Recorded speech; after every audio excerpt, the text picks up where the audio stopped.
And welcome back to Sleep Well Horrors. Today we're going to be reading a series called Hotel Morte. We originally were just going to do it in parts, but we love the series so much that we're just going to give it to you all at once. The author, his name is Mark Lynch, and his screen name on Creepypasta was Hell Tourist. He's got a few books. I'm going to read some of them off here, and the link will be in the description. One of his books is Marsh Woods, Hellscape's Tales, Shade's Terror, What Kind of Hell, and Chronicles of Death. They all look really good. I might actually even buy one myself because they all look fantastic, and the story was fantastic. So, hope you guys enjoy. Check out this author's books. Check this story out on Creepypasta. Give them, a rating on there. But other than that, I hope you guys enjoy. This is probably one of my favorite stories that we've read so far. It had a lot of good horror aspects and storytelling. So enjoy, and let's get to the video. No doubt all of your horror aficionados will be familiar with the world's most famous, or perhaps infamous, spooky hotels. Whether it's an old establishment harboring restless spirits or a rundown hostel that has been the scene of violent death, there is some time which draws us to these macabre venues. Every hotel has its stories, of course. It's inevitable, given the number of people who come through them. But then there's the dark tourism industry and those places that play on their history of paranormal incidents to bring in the numbers. Hotel Morte isn't one of these establishments. You'd think the name alone would generate interest, but we like to keep a low profile. Sounds like you would be one of the guests. Check it out. I would. I was just thinking that. The Morte is located within an economically disadvantaged area in a small and unremarkable provincial city that few people will ever visit. We have no online presence and don't appear on any review sites. That's probably just as well, since I doubt our patrons would leave any positive feedback.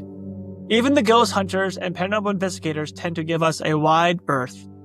We do get the occasional one who shows up and checks in, but they rarely last the night, soon realizing that they're out of their depth.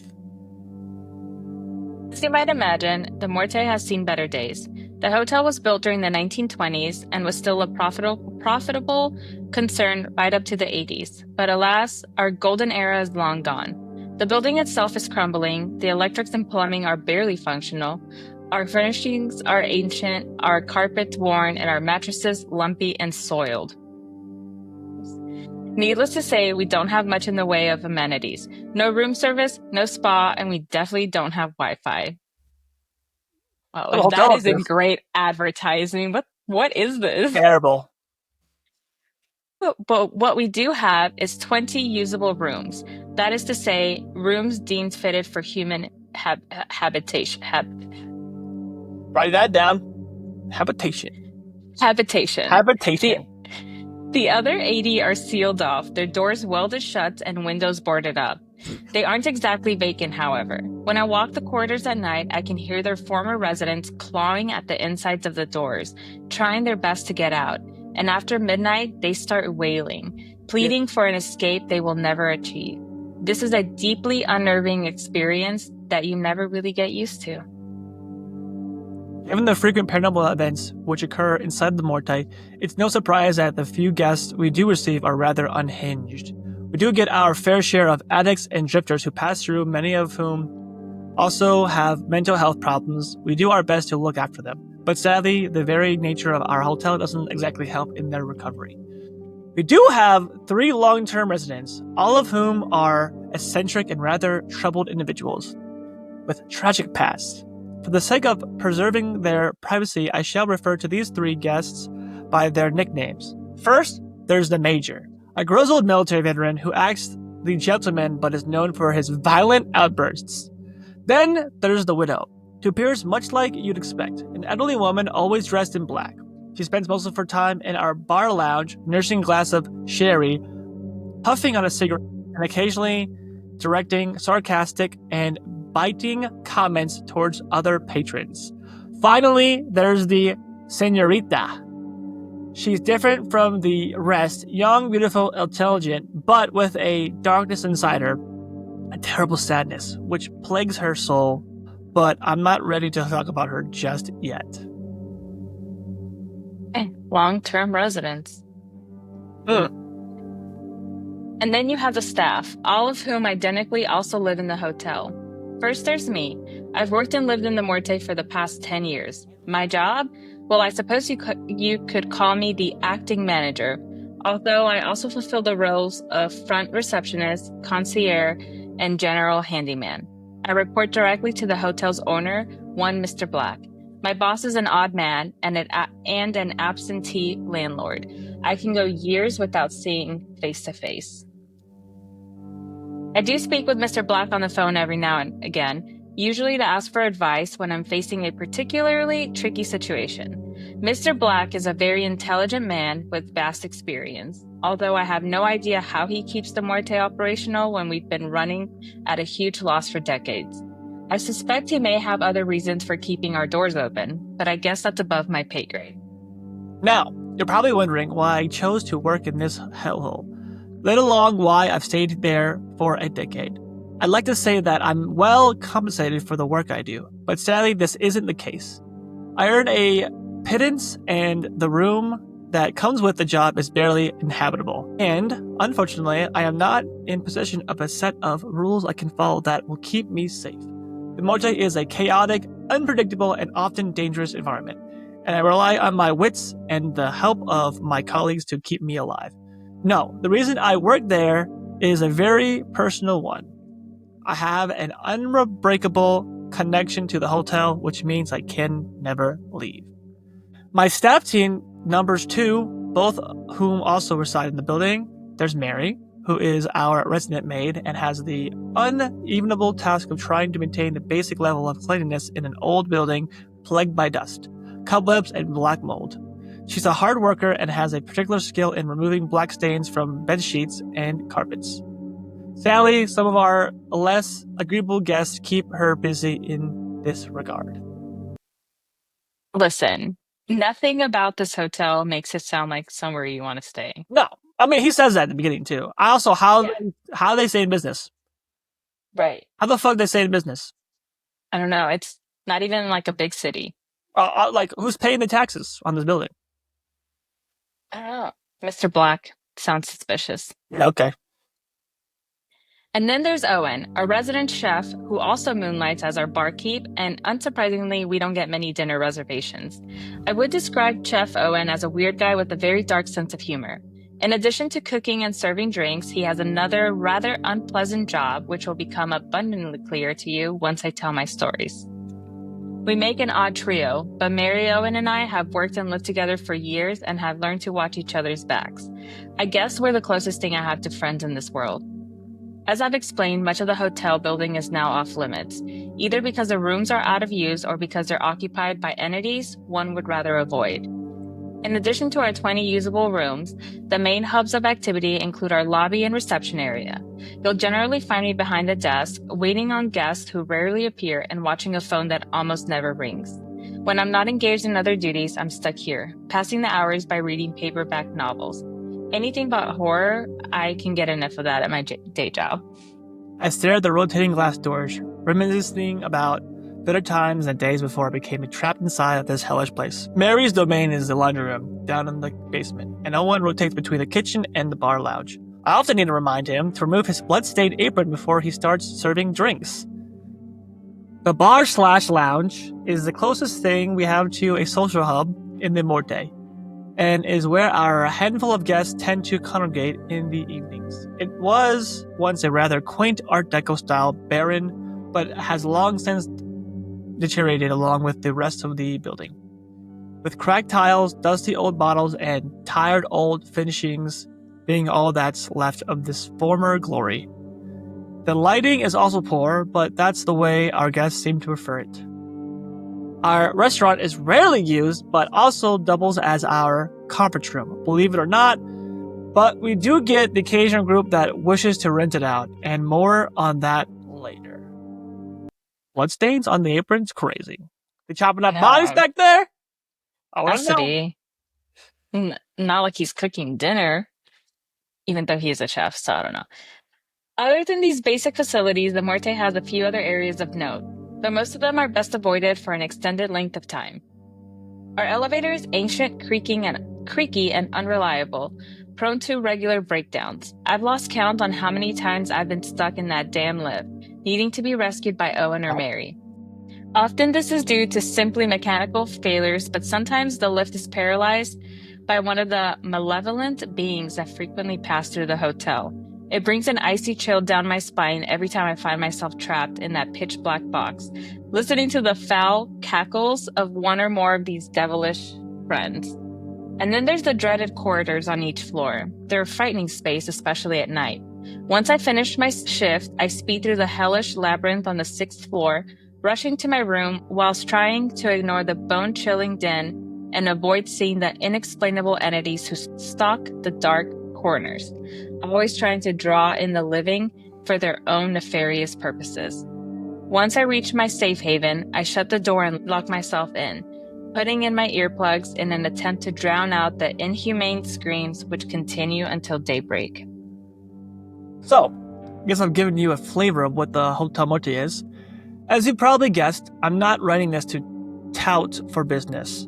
In fact, my best advice is to stay well away, which is why I shall not reveal the hotel's location.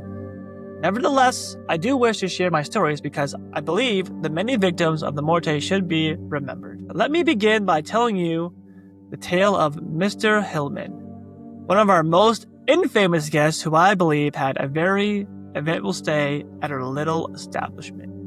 Now, I knew Mr. Hillman was trouble. The first time I met him, he was a heavy, middle-aged man with a thinning hairline. I wouldn't say he was physically unattractive. When he first arrived at the hotel reception, I noticed how he was fairly well turned out, clean-shaven and wearing an inexpensive but neat suit and tie.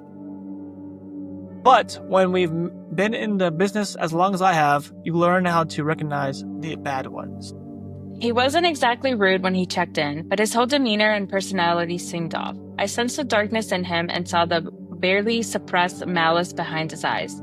I was also suspicious of the leather briefcase he carried, somehow sensing it contained unsavory items. Yes, sadly, Mr. Hillman is the type of unwanted guest we occasionally receive at the Morte, perhaps drawn in by the darkness and the evil presence which stalks our corridors. I would have liked to refuse him a room, but knew Mr. Black would never allow this. Nevertheless, I knew we'd need to keep a close eye on him, and so we did. It was 10 o'clock on a Friday night when the first altercation occurred. I just finished my shift on the front desk and was having a solitary drink whilst working up the courage to face those hellish corridors on the 6th floor. Our bar was about as busy as it gets. All 3 of our long-term guests were in attendance, nursing their drinks and killing time. The widow was sat in her usual spot, the darkened booth in the far corner of the lounge and facing the bar, white-haired, wrinkled, and wearing a black dress and shawl. The elderly woman made for a sorry sight as she sipped her sherry and puffed on her cigarettes. There was always an awful sadness in her eyes, betraying the hurt and grief she carried with her always. Bro, get over it. Jesus Christ. You ain't gonna live much longer anyways. Just fucking move on. You're gonna meet whoever died. Jeez Louise. The major stood at the far end of the bar, striking confident pose as he drank brandy and closely watched over his fellow patrons. The ex-officer was also well-dressed, wearing a tweed suit and his regimental tie. He sported a gray mustache and wore thick spectacles, giving him the appearance of a harmless, intellectual type. But this was merely a guise. The major is in fact a highly trained killer, and he has lost none of his edge since retiring from service. And finally, there was the señorita, who sat in the middle of the bar, nursing a glass of white wine. As always, I was struck by the young woman's beauty and elegance. Her flowing dark hair, olive skin, soft eyes, and bright floral dress. I went so bad to speak with her, but I knew she wouldn't talk to me. It hurt, but I would continue to respect her wishes, for now at least. Are these guests dead? Okay, so I was kind of wondering that. Are they? I feel like they are. Because he said they always are there. So maybe they're like, there's obviously ghosts already, right? But maybe these ones just like are always seen. But they're long-term guests. Right. But who would live there? They have to be, I don't know, Either something, I like don't know. ghosts or there's some type of revenant that can't leave the hotel. Isn't that a ghost? More like a reincarnated person that can't leave until their business is finished. Mm. I think that's really sad somehow. All right. Owen was working behind the bar, serving our patrons while sporting a wide grin. Our chef is a tall and thin man with a devilish look in his eyes and a near permanent smile on his lips that is anything but wholesome. I've worked with Owen for years, but the man still surprises me, and I've never figured out what makes him tick. In one sense, he is my closest friend and confidant, but the man also scares the hell out of me. I know what he does in that kitchen, and it turns my stomach. Mr. Hillman came into the lounge at around 9:30 p.m. He'd already been drinking that evening. This became obvious due to his slurred speech and the smell of alcohol on his breath. Nevertheless, our guest took a stool and ordered a large whiskey, drowning it in one before demanding a second. I became concerned whenever he turned his attention to the senorita, taking a seat beside her and trying to start a conversation. Frankly, the exchange was painful to watch. Hillman seemed to be trying to chat her up, but the senorita was having none of it, and clearly she was well out of his league. I noted how his body language became more aggressive as the conversation dragged on, and she continued to give him the cold shoulder.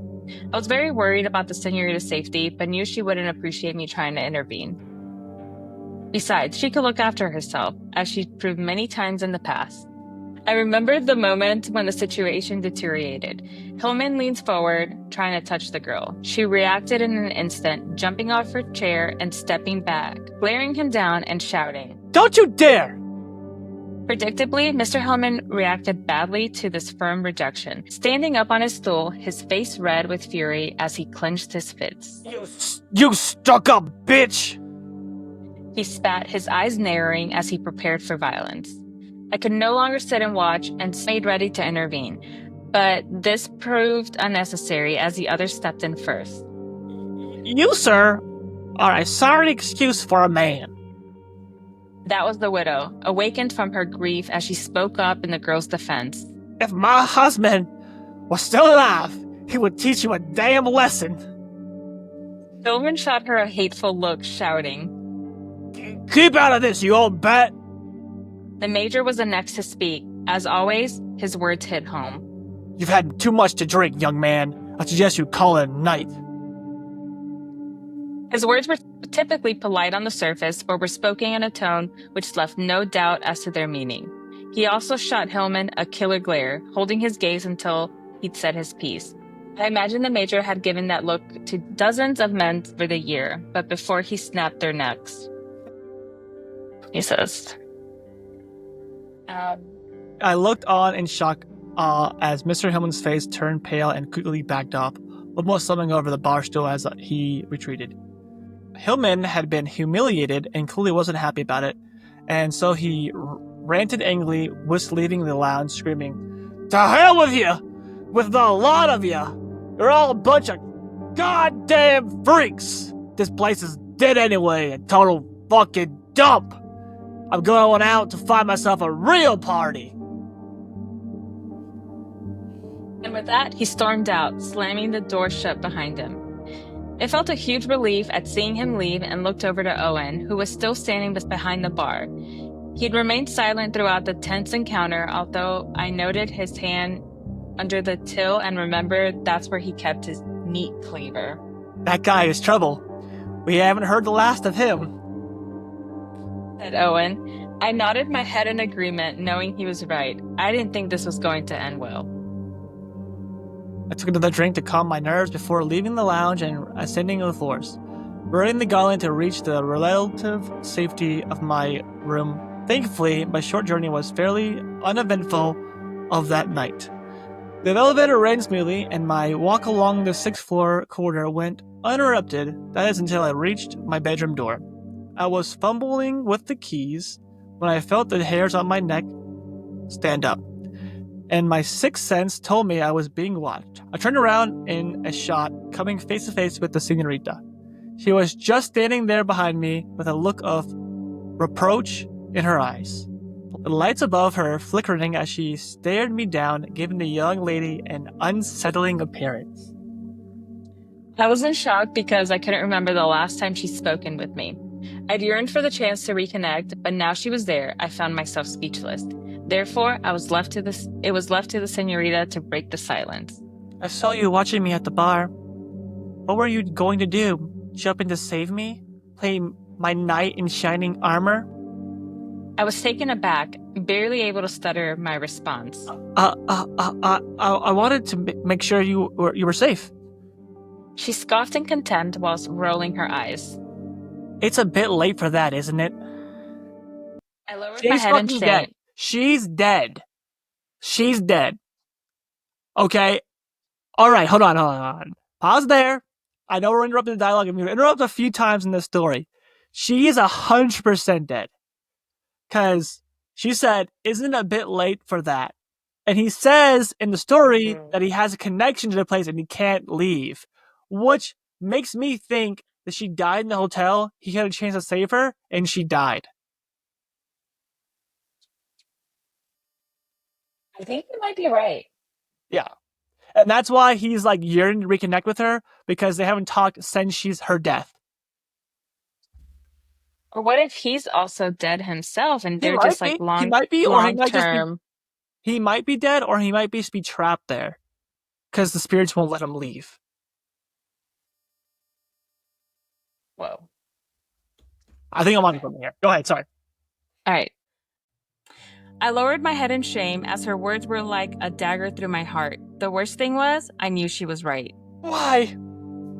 She cried angrily. Why are you still here? Why can't you leave me be? I began to sob emotionally as I struggled to respond. You know I can't do that. I whimpered tearfully. She shook her head in disgust, her voice full of sorrow as she spoke her parting words. There's nothing I can do for you. No relief I can give you, please. Just leave me alone. And with that, she left me, disappearing into the darkness and leaving me alone with my pain. I think you're right. Oh, this story's awesome. This is good. All right. This is good. With that, she left me, disappearing into the darkness and leaving me alone with my pain. I didn't sleep that night, as my encounter with the senorita kept running through my head.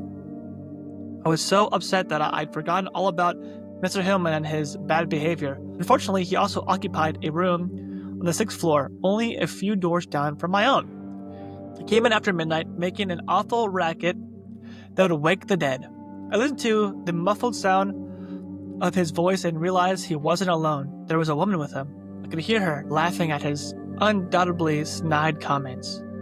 I assumed she was a lady of the night, as I couldn't imagine a man as vile as Mr. Hillman could charm any woman he wasn't paying.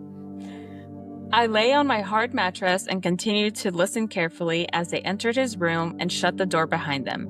I didn't like it, but I remembered Mr. Black's motto. The customer is rarely right, but we must suffer their excesses.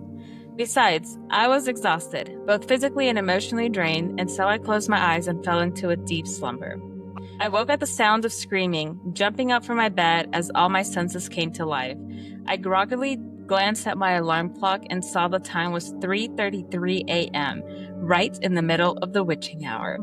I know what you're thinking, and yes, I should have left the sanctuary of my room to investigate, but I learned long ago to never walk the halls between the hours of 3 and 4. Good man. My actions may well have been cowardly, but I wasn't survived this long by taking unwise risks. Next, I heard some sounds of a scuffle as furniture was knocking over and the walls were slammed. Soon the screams were soon replaced by the terrible sound of death rattle. And then there was an awful silence. I knew straight away that the Hotel Morte had taken another victim, and I also realized there would be a mess to clean up in the morning. Unsurprisingly, I didn't sleep another wink that night, and by 7 a.m. I found myself standing inside room 66, Mr. Hillman's room. observing the bloody mess he'd left behind. Mary, our resident maid, was standing with her back to the door, facing the blood-splattered bed and shaking her head in disgust. I sheepishly walked up behind her, making my presence known by clearing my throat. Mary turned to look at me, and I saw the anger in her tired eyes, noting her drawn face set under fading red curls, and her traditional maid's uniform was now worn out and threadbare. Sadly, the many years trapped in this hellish establishment had taken their toll on this poor woman. She remained professional with her words, but I could hear the emotion in her voice as she spoke. Really, sir, this will not do. Those sheets will have to go, and the carpet will be permanently stained. Frankly, sir, this guest is a little better than a savage animal. I nodded my head and meekly muttered, Where is the deceased? She didn't answer verbally, instead pointing sternly towards the bathroom. I reluctantly made my way to the closed bathroom door, my nostrils filled with the sadly familiar stench of death. I turned the handle and discovered a sickening scene inside. The corpse of a young woman dumped in the blood-filled bathtub, semi-nude and stabbed multiple times through the chest, her dead eyes still open and staring up at the ceiling, and her face frozen with the expression of absolute horror, a permanent reminder of the horrifying last moments before her violent death. Damn! That is... Damn! Yeah. I thought it was Mr. Hellman. Damn! No, Mr. Hellman is the killer. Keep going. Right? Okay. I stood in the doorway for a moment, sickened by the sight with which my heart filled with shame, as I recalled how I'd done nothing to prevent this heinous crime. I was brought back to reality by a voice from my rear. Told you, he was terrible. I swung around to see Owen standing beside Mary, his usual grin no longer present. Yeah. I agreed sullenly. Where is Mr. Hellman? Owen shrugged his shoulders. I don't know, boss. I heard him going out early this morning. But all his stuff is still here, so I guess he'll be back. I sighed out loud, raking my exhausted brain as I try to figure out what to do. Okay. I know this is bad, but I'm going to need you both to work with me on this. Mary, please do your best to clean up the blood. And Owen, can you take care of the body? Sure thing, boss. Our chef replied, his face suddenly lightened up. I think you're right. This worried me as I'd seen this look before. Now, Owen, I don't want her going through your kitchen like the others. This young lady deserves better. Surprisingly, Owen seemed aggrieved by the accusation. What do you take me for, boss? I am no heartless monster. I shall wait until dark and drive her out to the woods. Find a peaceful burial spot, nice and respectful. I nodded my head, feeling somewhat reassured. And what about our guest? Mary asked sharply. I experienced a stabbing pain of anxiety as I considered her question. Sadly, this was a task I could not delegate. I will speak with Mr. Hillman. And so I left my staff to their unpleasant work while I went downstairs and began my shift. I carried out my daily task and impatiently waited for Mr. Hillman to return. He arrived back at the hotel around lunchtime. I noted he wore clean clothes, having presumably discarded his bloody-stained garments from the night before. He shot me a look as he entered the lobby through the rotating door, and I tried to see any signs of guilt or remorse in his bloodshot eyes. But alas, all I saw was darkness staring back at me. Mr. Hillman was evidently not in the mood for conversation, as he attempted to rush past the reception desk, tightly clutching his briefcase, which I now believe contained a murder kit. I cleared my throat, speaking up to stop him in his tracks. Excuse me, sir. Might I have a word with you? I would have used much harsher words if it were up to me, but Hillman was still a customer, and so Mr. Black would insist on a basic level of courtesy. He turned around and glared at me with hate in his eyes, practically spitting out his reply. What do you want? I took a deep breath, meeting his hateful gaze as I spoke my piece. Sir, I must tell you that the incident in your room last night is considered a severe breach of your residency rules. With all due respect, sir, the condition your room was left in is unacceptable. I expected him to react aggressively to my rebuke, but instead, he bellowed out of laughter, emitting a sick, sadistic cackle which filled the lobby. So, you're not happy? He replied mockingly. And what the hell are you gonna do about it? I felt the anger rising up in my stomach and struggled to control it as I spoke my next words through clenched teeth. Sorry, sir, but you're going to have to ask you to pack your bags and leave. He laughed again, louder this time. I'm not going anywhere, my friend. And you've got such a problem with that. And if you got such a problem with what I did, why don't you call the cops? Suddenly, I lost my previously held confidence, finding myself unable to respond. Yeah, I thought not. Mr. Hellman said, as a sickening smirk appeared on his lips. I know what's going on here, and I hear the strange noises late at night. They're banging and they're screaming. This is no normal hotel, and you sure don't want the authorities poking on their noses in. Besides, I rather like it here. This is where I belong. No, my friend, I intended to stay here for a long time, and there's nothing you can do about it. In fact, I would strongly advise you stay the hell out of my way, or else you may end up dead in my tub. He cackled once more, slapping me hard on the shoulder before casting me a parting, predatory glare. And with that, he left, heading to the elevator and up to his room, no doubt planning his next murder. I was left seething with anger, barely able to contain my hatred of that vile man. It took a moment to compose myself and consider my next move. At this point, there was really only one option left open to me. The time had come to phone Mr. Black.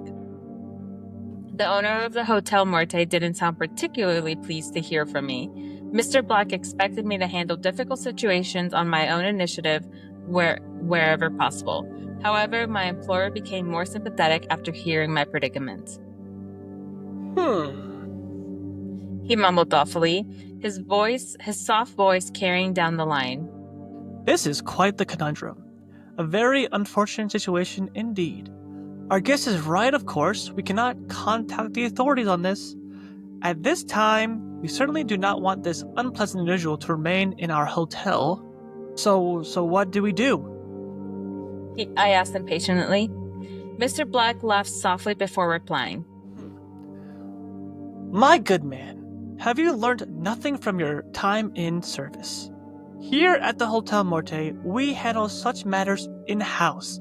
Our staff, our long-term residents, are like family. Perhaps our relations are not always amicable, but we've always come together in the face of external threats. Speak to your people, and they will advise what action to take. Now, if there's nothing else, I will bid you good day. After that, he abruptly ended the call, leaving me listening to an ominous dial tone. I knew this was as much advice as I would get from the enigmatic Mr. Black, and of course he was right. We needed to deal with the Hillman situation ourselves, so I called a meeting to the lounge that very afternoon, and we made our plans, preparing to put them into motion. That evening, I sat up in my room and stayed alert, ignoring the usual bumps in the night. That we all too common in the Morte, waiting for the sound of our unwanted guest returning from his night's exertions. I felt extremely tense, shaking with anxiety and anticipation when I heard his muffled voice and the footsteps along the corridor. A surge of adrenaline kept me going as I opened my bedroom door and stepped out into the danger zone. Mr. Hillman was outside his room, fiddling with his keys in the lock. He turned to face me, and his expression was one of pure rage. There was a lady of the night with him, a girl so young she could have been his daughter. She was pale-skinned, thin, wore a short cocktail dress and heels. I noted how her pupils were dilated and so guessed she was an addict. Digging deep into my reserves, I spoke up defiantly as I finally confronted the vile man. Now, Mr. Hillman, Perhaps I wasn't clear when we spoke this afternoon. We will have no repeat of last night's unpleasantness. Hillman was clearly furious, and he snarled at me through clenched teeth. Get back in your damn room. I took a deep breath and shook my head in the negative. I will not. I replied firmly. You son of a bitch! I'll gut you like a goddamn fish! Hillman pushed the girl aside and charged at me, reaching into his jacket to withdraw a sharp butcher's knife. I reacted on pure instinct, fighting for my life as I grabbed hold of his wrist and desperately struggled to disarm him. As we fought, I glanced over his shoulder and saw the young lady, her eyes wide with terror. Run! I screamed. Thankfully, she obeyed, sprinting down the corridor in the opposite direction. We'd anticipated the situation, and so Mary and the widow were waiting for the fleeing girl and would get her to safety. But now I was the one in mortal danger. Mr. Hillman was stronger than he looked as he soon got the better of me, breaking free from my grasp and throwing me to the ground. I looked up fearfully at my attacker, and he advanced upon me with pure hatred in his eyes and his knife raised, ready to strike. You bastard! I warned you not to interfere in my business. Now you're gonna pay. I crawled backwards, praying that the cavalry would arrive in time to save me. Thankfully, my friends didn't let me down. Now, sir, this really will not do, said the major. He has got that right. Hillman turned around in shock, suddenly finding himself confronted by two men, both advancing upon him with a menacing intent. The major carried a machete, and Owen was armed with his trusty meat cleaver. The hardened looks in his eyes confirmed they meant business. Hillman gasped and slowly started to back away. As he did so, the banging started, and the entities trapped inside the vacant room slammed their fists against the insides of the doors, hammering in unison to create an ominous and intimidating drumbeat. For the first time, I saw genuine fear in the killer's ghostly pale face, as suddenly the hunter had become the hunted. The major and Owen were blocking his route to the elevator, and so Mr. Hillman fled in the opposite direction while still wielding his knife. He headed for the staircase just as we'd anticipated. I got back on my feet and joined my armed comrades as we pursued our quarry. In a blind panic, Hillman threw open the door and stepped out onto the staircase. That's when the next part of our plan was put to action. Suddenly, the Senorita emerged from the shadows, approaching Hillman from behind and taking him completely by surprise. She got right next to his face and shouted, "Boo!" Hillman cried out in dismay and stepped backwards, losing his footing and falling down the stairs, his body tumbling heavily until he hit the bottom. He turned over and I saw his own knife was now protruding from his chest, buried deep into his ribcage. Hell yeah. The monster's eyes were now filled with shock and fear as he began to choke on his own blood, his life slowly and painfully draining away. I think we all felt a grim satisfaction when watching the serial killer die, but Owen was the first one to speak the words. Job well done, he stated firmly. Indeed, I replied, while shooting our chef a sly look. I assume you can take care of this? Of course. Confirmed. And feel free to dispose of this body in whatever way you see fit, I added. I watched with a combination of concern and morbid curiosity as Owen's face lit up, and he replied, With pleasure, sir. All traces of Mr. Hillman were gone by the next day, and no one ever came looking for him. Things returned to normal after that, and at least as normal as they ever get in a place like the Hotel Morte. We'd worked together to take care of Hillman, but sadly the senorita went back to ignoring me. I would keep working on her, however, hoping against hope that she would one day forgive me. It was 2 days later when I received an unexpected phone call from the ever-mysterious Mr. Black. So, I understand our issue with the troublesome guest have been resolved? Yes. I replied, somewhat puzzled but not really surprised. Somehow, Mr. Black always knew what was happening in the Morte, even if he wasn't physically present. Very good. I always had faith in you to find a satisfactory solution. But this isn't the reason I called you. No? I said, now feeling more than slightly apprehensive. There is a special event coming up which I want to discuss with you. A small convention of sorts. 13 attendees, all inquiring food, beverages, and rooms for 2 nights. I could hardly believe what I was hearing. I would have thought this was a joke, but Mr. Black never had much of a sense of humor. Really? They want to hold their convention here? Yes, indeed. This group has a special interest in our little establishment and the unique amenities that the Morte offers. Now, do you think you can handle this event? What amenities? Like, what unique amenities?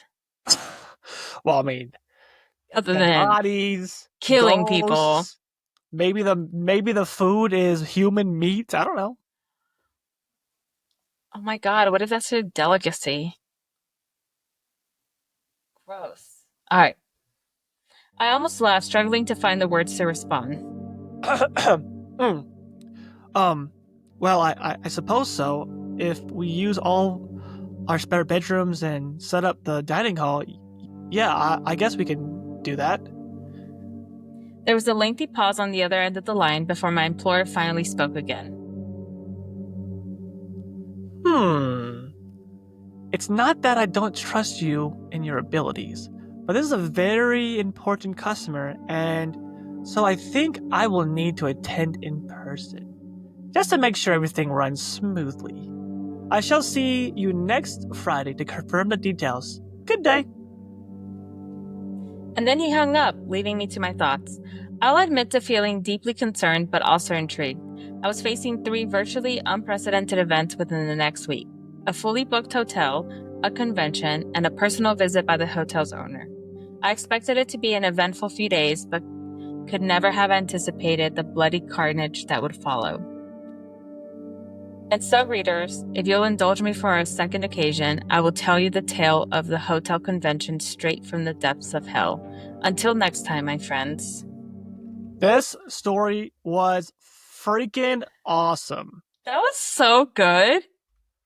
This is fucking so good. This is a great story. Yeah. We gotta read the next one for sure. But I don't see a link for it. Oh, I sent it. It's in Discord. Oh. It's in the Discord, yeah. Greetings, friends and horror aficionados. Thank you for joining me for the second story of the terror-filled annals of the Hotel Morte. I imagine you have questions following the first installment, in which I've described the premature demise of Mr. Hillman in all its glory details. Hopefully, I will be able to provide answers in the tales to come, but for now, I ask you for your patience. Today, I should tell you the story of a very unusual convention, which ended quite abruptly in the most spectacular fashion. But before I begin the account, I would like to tell you a little more about the history of our most unique establishment. As I previously stated, the Morte first opened its doors during the 1920s, meaning we've recently celebrated our 100th anniversary. Although I'm honest, these celebrations were rather muted. Our lack of paying guests mean I have plenty of spare time on my hands, and I've used some of that time to research the establishment, which has come to dominate my life so completely. Despite my best efforts, I've discovered a little about the location which could explain the hotel's descent into the paranormal realm. It is not the site of an ancient Indian burial ground, and no massacre ever took place here as far as I can tell. By all accounts, the land the hotel was built on was simply an empty lot, shallow up by urban expansion during the boom years of the 20s. The first owner was an eccentric millionaire named Thomas Rain. Mr. Rain may have been able to provide some of the answers I seek, but alas, he died under mysterious circumstances only weeks after the Morte's grand opening. A maid discovered his mangled body inside the penthouse suite. The door locked from the inside. It's said that his restless spirit still occupies the suite, which, like most of our rooms, has long since been sealed up and declared off limits to the living. There is little recorded about Mr. Rain and his life. His financial affairs are something of a mystery, although it seems he had links to organized crime and at least some of his fortune came from bootlegging and illegal gambling. The construction of the Morte appears to have been a vanity project for Rain, as he sank almost all of his fortune into it, leaving a string of debts behind him after his untimely death. There are also rumors about the mysterious Mr. Rain and his extracurricular activities. Talk of dark secrets and unhealthy interest in the occult. One theory is that Rain performed some kind of dark ritual inside the Morte soon after its construction, and that he inadvertently opened up a portal to the underworld, allowing malevolent entities to pass through into our world. The story goes that Rain bit off more than he could chew and thus fell victim to one of the monsters he set loose.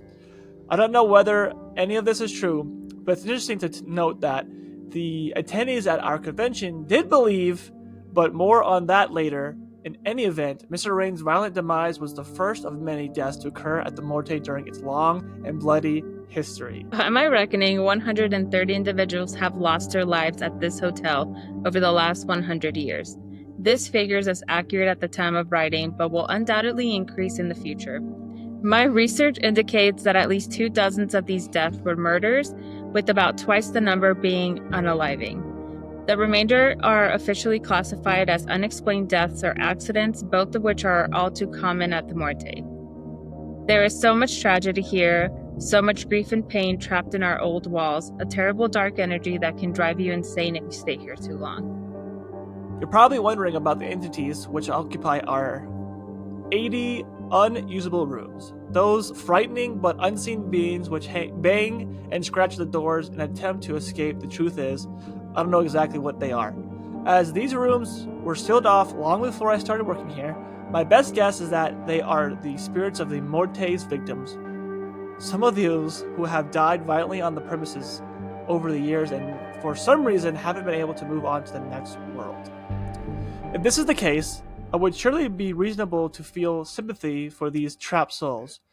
There are occasions when I'm tempted to set them free, but Mr. Black has warned me in no certain terms that this can never happen, as the consequences would be dire for all involved.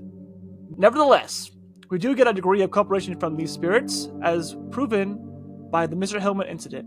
They are part of our very unconventional community, and besides, in a sense, we are all prisoners of the Morte. And then there's Mr. Black himself, the hotel's current owner and my employer.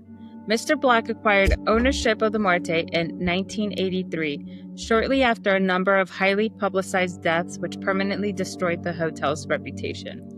He bought it cheap but acquired a money pit, an unprofitable business in a crumbling building with a history of unexplained paranormal events and violent deaths. I have no idea why he took on such an obviously doomed venture, which has done nothing but lose money for the past 40 years. Certainly, he's made no attempt to turn Morte into a profitable concern, as every year the building slowly crumbles due to the continuing neglect. I can only guess that, like me, Mr. Black has some kind of personal connection to the hotel, which is why he keeps it open. Nevertheless, the Morte's elderly owner very rarely visits the premises, which is why I was so surprised when he attended to help in the preparations for the convention. My employer arrived at 9 a.m. on the dot, greeting me at the front desk with a court nod and a motionless expression. It was the first time I'd seen the man in several years, and I was shocked by how much his physical condition had deteriorated. Old age had caught up with Mr. Black, and now he was undoubtedly an elderly man, stooped over and walking with the aid of a stick, his skin wrinkled and his eyes lacking their former spark. I'll admit to the feeling concern as I shook his frail, shaking hand. Not for the first time, I wondered what would become of the Morte and its residents once Mr. Black finally passed away, but this was a problem for another day. There was time to kill before our mysterious guest arrived, so I provided my employer with an update on the business, such as it was. We looked over the books, confirming the grave and ongoing financial issues faced by our failing hotel. Surprisingly, Mr. Black appeared totally unconcerned by our grim set of accounts.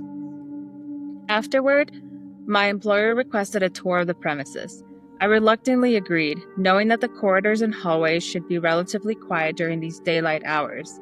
We slowly walked through the lobby, bar lounge, and restaurant/conference room before ascending to the higher floors on the elevator. Do you think he knows?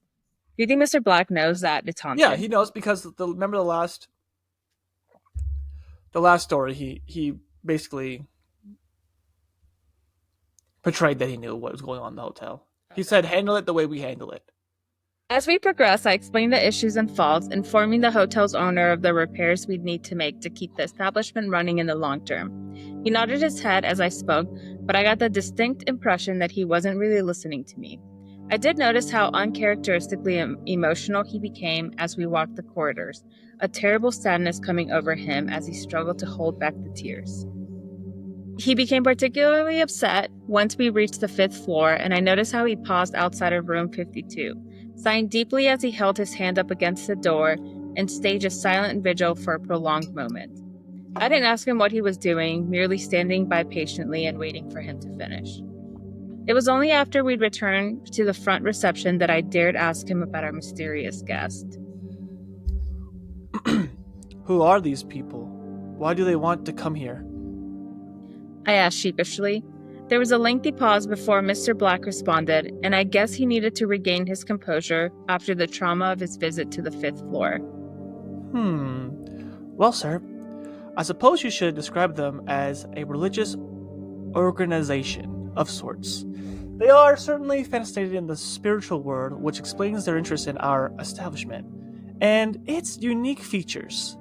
Their leader is a man called Cain, an intelligent but rather intense individual prone to fights of fancy, and I suspect our guests will be challenging to attend to, but I'm confident that our team can deliver a satisfactory service for our client. I nodded my head, not really the wiser, but realizing I was unlikely to get anything further from my ever-elusive employer. Still, his explanation concerned me, as I instantly had images of some kind of freakish cult. That's what I first thought too. As it turned out, my fears were well-founded. Hours passed, and Mr. Black met with our other staff, Mary and Owen, briefing them on the upcoming events. Cain and his entourage didn't arrive until close to midnight, sauntering in as if they owned the place. I imagined they would all be clad in dark robes, wearing hoods and necklaces with bizarre and unnerving emblems. But this wasn't the initial impression. The 13 who arrived in our lobby looked surprisingly normal, on the surface at least. They were a diverse enough lot. Young and old, male and female, and of various different races. Their clothing was conventional, jeans and shorts, skirts and blouses. Nothing on the surface that would raise concerns. But, as I've said before, I've learned from bitter experiences to recognize the troublemakers. I don't remember each and every member of the group. They tend to blend into one in my memory.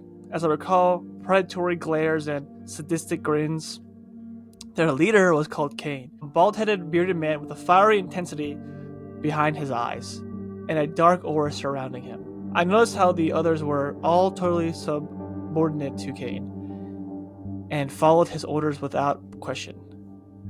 Their submissive body language indicated a dangerous mix of devotion and fear. Cain was an intimidating character.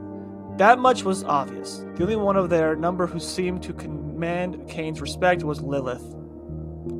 A red-haired young woman with piercing green eyes and a seductive look which would be difficult for any man to resist. Judging by their interactions, I guess she was Cain's lover, and she also seemed to hold the position and a second in command within the small group. It was Cain who spoke with us, however, confirming the details of the reservation in a puzzling conversation with Mr. Black. Ah, Mr. Cain, it is our pleasure to welcome you to the Hotel Morte. My boss began. I hope you and your party will enjoy your stay. Cain smiled slyly, exerting a snake-like charm as he shook our hands. When I felt his cold palm against mine, I experienced an icy chill, and when I looked into his eyes, I saw nothing but darkness. Thank you, gentlemen. Cain spoke, his voice deep and raspy. We are grateful for your hospitality. As you know, Mr. Black, this event is of great importance to my organization. It is essential that all goes smoothly during tomorrow's ceremony. And indeed it shall, Mr. Cain. Our dedicated staff will stop at nothing to ensure our clients' satisfaction. Now, I'm sure your party are tired after a long journey. May we escort you to your bedrooms? Kane smirked before replying. Thank you, gentlemen. We shall leave our luggage in the rooms, but my associates and I are night owls, and we would like to unwind by enjoying some drinks in your bar. I shook my head in the negative. Regrettably, sir, our bar closes at midnight. Not tonight. Mr. Black interjected. I have spoken with Owen and instructed him that the bar will remain open for the benefit of our new guests. I shot my employer an angry look, wondering why he had blindsided me on this, but he ignored my glare and motioned for me to assist the cultists with their luggage. With no other option open to me, I did as I was told, shifting heavy bags to the waiting elevator. I noticed how 2 members of the group carried a substantial animal carrier, a cage containing a subdued creature I could not see. They insisted on carrying the box themselves, indicating that the animal inside was of great importance to their organization and whatever they planned. I guess the poor creature was sedated, as it barely made a sound as they carried the box to the waiting lift. I glanced across at Mr. Black, expressing my disapproval, but he merely shook his head, warning me not to protest. And so I continued as normal, braving the corridors as I escorted our guests to their bedrooms before I descended back downstairs and awaited their arrival in our bar lounge. That night, our dilapidated little bar room was about as busy as I'd ever seen it, with all 13 of our new guests in attendance, along with our 3 long-term residents. Given the increased demand for drinks, I joined our chef Owen behind the bar. I had hoped Mr. Black would remain to keep an eye on things, but alas, he'd elected to retire to bed, leaving me to take care of the rabble. The tension inside the small bar was palpable as the customers split into 2 groups. Our regulars, the major, the widow, and the senorita, were sat at the far end of the bar, glaring suspiciously at the newcomers who they surely considered as invaders of their home turf. The 13 cultists were at the other end, congregated around their leader and hanging on his every word. They were fairly civilized at first, but after a few drinks, the newcomers descended into increasingly vile and offensive conversation. Their talk began with jokes made in poor taste and soon moved on to crude descriptions of past sexual encounters. But that was just for starters. Before long, Kane's followers began boasting of despicable acts of violence, of savage beatings, murders, and massacres they'd committed. These people clearly took a perverse pleasure in recounting these vile assaults, savoring every little detail, the fear, the blood, the gore. It was sickening to hear, but I felt powerless to intervene, remembering that Mr. Black had instructed me to do everything in my power to accommodate our new guests. Kane was holding court, reciting his own gory details, whilst also vocalizing his crude and nihilistic philosophy. We alone understand the simple truth. The universe is not governed by justice and harmony, but rather by chaos and violence. In the inferno to come, only the strong survive. My reaction to Kane's hate-filled words was stunned silence, but the senorita surprised us all by laughing aloud in open mockery, fearlessly provoking the cult leader's anger. I listened on in dismay as Kane snarled his angry words through clenched teeth. You have something to say, young lady? The senorita certainly did. Her forthrightness was one of the things I most admired about the young lady, but once again, I was worried she was putting herself in danger. People like you are always the same. Full of world-wearing cynicism and self-loathing, thinking you know some great secret that the rest of humanity has missed. You dismiss everything in human nature that doesn't fit into your twisted view of the world. Compassion, love, loyalty, selflessness. The truth is, you can't feel these emotions because you're weak. You're given into the worst impulses of your blackened hearts.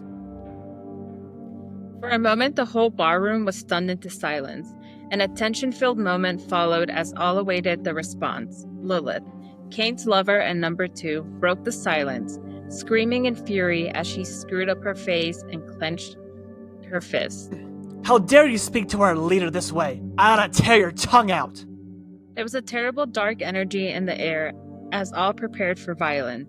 The 13th formed up like a pack of jackals, ready to pounce on their prey. Meanwhile, the major jumped up from his bar stool and reached into his jack pocket, while I saw Owen go for the meat cleaver he kept under the bar. In a panic, I glanced across at the senorita, noting with some pride that she stood her ground. Nevertheless, I felt unsure that bloody violence would ensue, with the odds heavily stacked against our side. Therefore, I was astonished when Cain himself acted as peacemaker.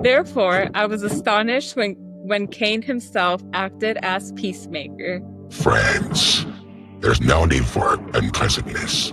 This young lady is entitled to her opinion. She is completely wrong, of course, but I forgive her for her naivety and loose tongue. The senorita scoffed in disgust but made no further comment. The next to speak was the widow, who sat in her usual corner, sipping on her sherry and observing this tense confrontation from afar. And so, what is it that you awful people want? Why have you darkened these doors and our hotel and home?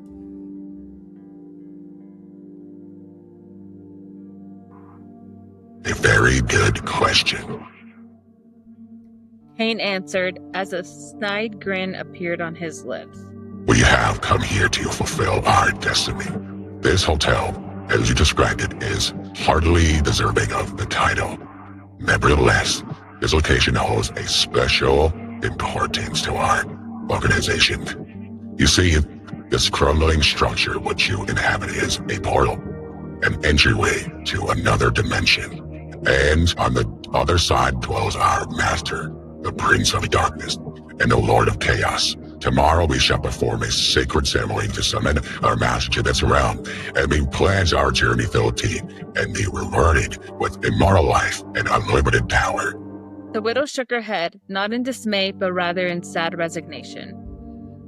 You must be insane if you think such an outcome is possible, she proclaimed. We shall find out soon enough. I gladly invite all to attend our ceremony tomorrow and see for yourselves. In the meantime, why not join us for a drink so we may settle our differences? Cain's offer seemed genuine, but I noted the devilish look in his eye and guessed he held malicious intent. The major surely recognized the deceitfulness and spoke to the cult leader in a tone which should have left no doubt. I think it's time for your party to call it a night, he stated firmly. I think not. Cain replied, not missing a beat. We are paying customers and tend to finish our drinks. If you are so offended by our presence, I suggest you leave. Another tense moment followed as two killers attempted to stare each other down. We'd worked together to bring down Mr. Hillman not so long ago, but he was just one man, and ultimately he turned out to be a coward. Cain was a much tougher foe, however, and he was backed up by a dozen bloodthirsty fanatics who stood ready to attack on command. The major broke eye contact with Cain as he spoke to the widow and senorita. Come on, ladies, let's leave these people to their libinations. And with that, our three regulars left the barroom, still retaining their dignity even as Cain's vile followers sneered and whistled after them in cruel mockery. Can we pause real quick? I watched with sadness. Yeah. Fucking crazy interaction. And Cain, he seems very devilish because he's so charismatic. Mm-hmm. And he always has like a grin or a smile. I love this character. It is probably one of my favorite characters we've read so far, because a lot of times they just make the villain a villain. But this villain is more charismatic and actually like has depth, which I really like. Yeah. I'm not sure if you and noticed also that or like not. a peacemaker. Right? Because you would think that he would react like Mr. Hillman, for example. This was like a vile, disgusting person. Where Cain, he is, but also at the same time, he's like a devil. Where he's charismatic and, you know, gets a congregation of people and he has many followers, you know? I watched with sadness as the trio exited the lounge and disappeared into the shadows. Meanwhile, the hateful Mr. Cain toasted his petty little victory and ordered another round of drinks for his twisted subordinates. Thankfully, Kane's party left the lounge soon after, although they ordered more booze to bring up to their rooms. I was relieved to be able to escape from the tense situation and make it up to my bedroom before the hotel descended into its usual cycle of nightly chaos. I secretly hoped that one or more of our guests would fall victim to the malicious entities which stalked the corridors and staircases, but I doubted we would be so lucky. Once I reached the relative safety of my room, I lay on my mattress and tried in vain to sleep. The unpleasant encounter down in the bar kept running through my head. I had seen much worse over the years, of course, but what Kane had planned had the potential to be catastrophic. I would need to speak with Mr. Black in the morning, as he would surely know what to do. But despite my apprehensions, I also felt just a glimmer of hope.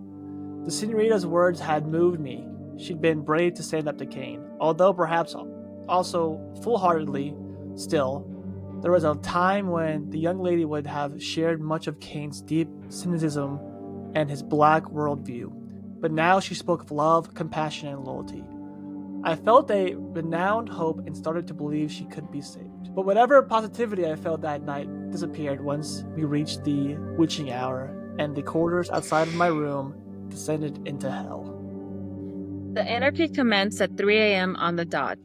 Kane had chosen room 66, recently vacant by the late Mr. Hillman. Perhaps the cult leader had sensed the dark energy attached to that room, or more likely he'd seen the fresh bloodstains on the carpet. In any case, the murder scene no doubt appealed to his dark and twisted perversions. Can you imagine being like, what's the one, like, seeing the room and be like, what's the one with the freshest blood? And being like, that one. Well, he's a demon. Or True. demon-ish, whatever it is. He's an occult follower. True. Crazy. Also, I told you Mr. Hillman was going to come back. Told you. What did I say? You were right. You did say he's been mentioned like 10 times already. Right. But like now he's actually in. Like he's like his spirit is still in the hotel. Yeah. All right. The first sounds I heard through the thin walls were those of amorous activities. I thought I recognized the voices of Kane and his mistress Lilith, and soon several other members of the cult joined in. It started with low moans, but soon escalated to screams. I couldn't tell whether they were crying out in ecstasy or agony. Perhaps it was a perverse combination of the two. The loud sex noises made me feel very uncomfortable, but the scary part was still to come. At 3:33 a.m., Kane and his party opened the bedroom door and walked out into the corridor. I immediately sat up in my bed, both shocked and terrified by this unexpected development. The witching hour is the most dangerous time to navigate the corridors, as this is when the spirits are at their strongest. I knew there would be a reaction to their intrusion, and so there was. The ominous banging came first, as the trapped souls slammed their fists against the inside of the bedroom doors. And then came the banshee-like wails. The horrid dim witch I'd heard so many times before but still dreaded. I was worried because I knew there were other entities out there, ones that weren't confined to boarded-up bedrooms. The most dangerous beings could roam freely during the witching hour, and they were more than capable of causing physical harm to the living. Kane and his people were surely taking their lives into their hands by leaving the sanctuary of their rooms, and I feared a bloody massacre would follow. But the cultists showed no signs of fear, instead laughing and cheering in unison with the restless spirits, apparently finding an affinity with the ghouls and spirits. I listened as they tore down the hallway, crying out in ecstasy as they soaked up the dark energy and anarchy of the Morte. This chaotic din went on for some time before finally the cultists returned to their rooms. I was astonished they survived when so many others had perished over the years, and I began to think that Kane's boast of godlike powers may hold some water after all. Once the ruckus had died down, I put my ear against the door, hearing a soft whispering from the hallway outside. I don't know what came over me, but against all my instincts, I opened my bedroom door, keeping it on the latch as I peeked out into the darkness. I saw Kane there, his back turned to me as he spoke softly in a language I did not recognize. I wondered who he was talking with, but my heart froze as I saw the dark figure hiding in the shadows, a faceless entity that unfortunately I had encountered before. This dark being was undoubtedly one of the most dangerous to stalk the halls of the Morte, and whenever it appeared, death and tragedy would eventually follow. I stood behind the door, frozen in fear as I peeked through the gap and observed. I could not hear the words Cain spoke, but it was clear he had a relationship with the dark spirit, and this was certainly a disturbing development. I'd been spying on the unholy meeting for a couple of minutes before Cain suddenly turned around, looking me straight in the eyes as he spoke in a threatening voice. Don't you know it's rude to spy on your guests? That'd be enough to make me shit my pants, I'm not even gonna lie. I gasped in shock, my courage disappearing as I slammed my door shut and locked it tight. Somewhat ashamed, I heard Cain laughing in open mockery at my cowardice. He made a point of shouting out as he passed my bedroom door, surely knowing I could hear him through the thin wood. Until tomorrow, my friend. It's gonna be quite the show. His ominous warning brought a cold chill down my spine as I lay on my hard bed and waited for daybreak. It was almost 12 noon when I escorted our maid Mary as she walked from floor to floor to inspect the disgusting mess the cultists had created the night before. Barbarians! She exclaimed angrily. Uncultured and uncouth vermin! I'm sorry, sir, but there's no other way to describe such people. The mess they've made of their rooms, split alcohol, blood, and bodily fluids all over the place. Mattresses and furniture torn up and smashed to pieces. There are even animal feces on the carpet in room 33. Room 66 is the worst, of course. Honestly, sir, it will take me all day to clean up the bloody mess. Her guilt worked on me, as it always did. We'll help you, won't we, Owen? I glanced over my shoulder to our chef/barman, who strolled behind us, casually observing the carnage with a giddy smile on his face. No can do, sir.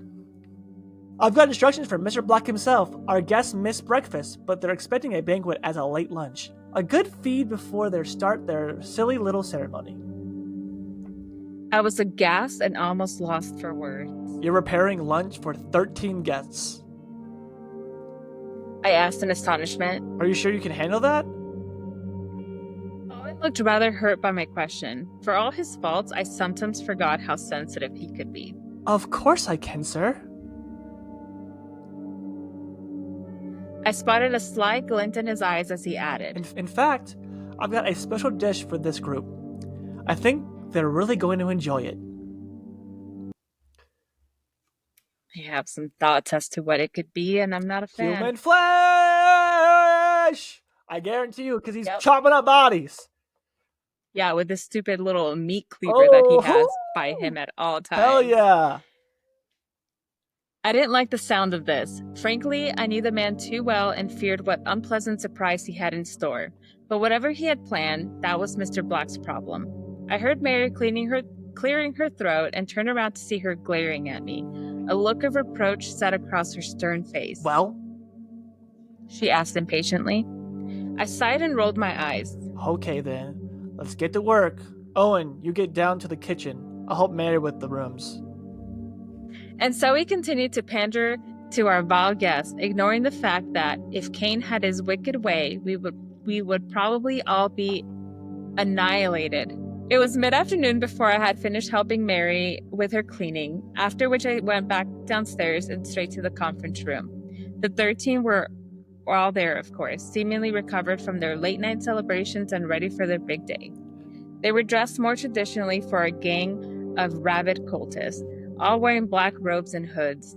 The group congregated around their beloved leader Cain, as they were apparently determined to follow him down his crazy path, no matter what the cost.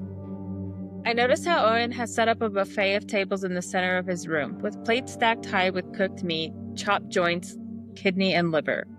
A literal carnivore's feast, all piled on the table, steaming hot, the smell wafting through the room.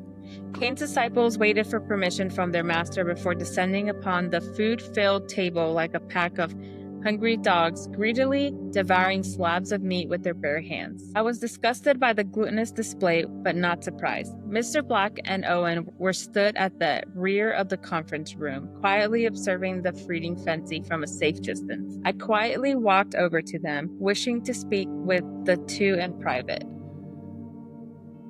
Where did you get all that meat?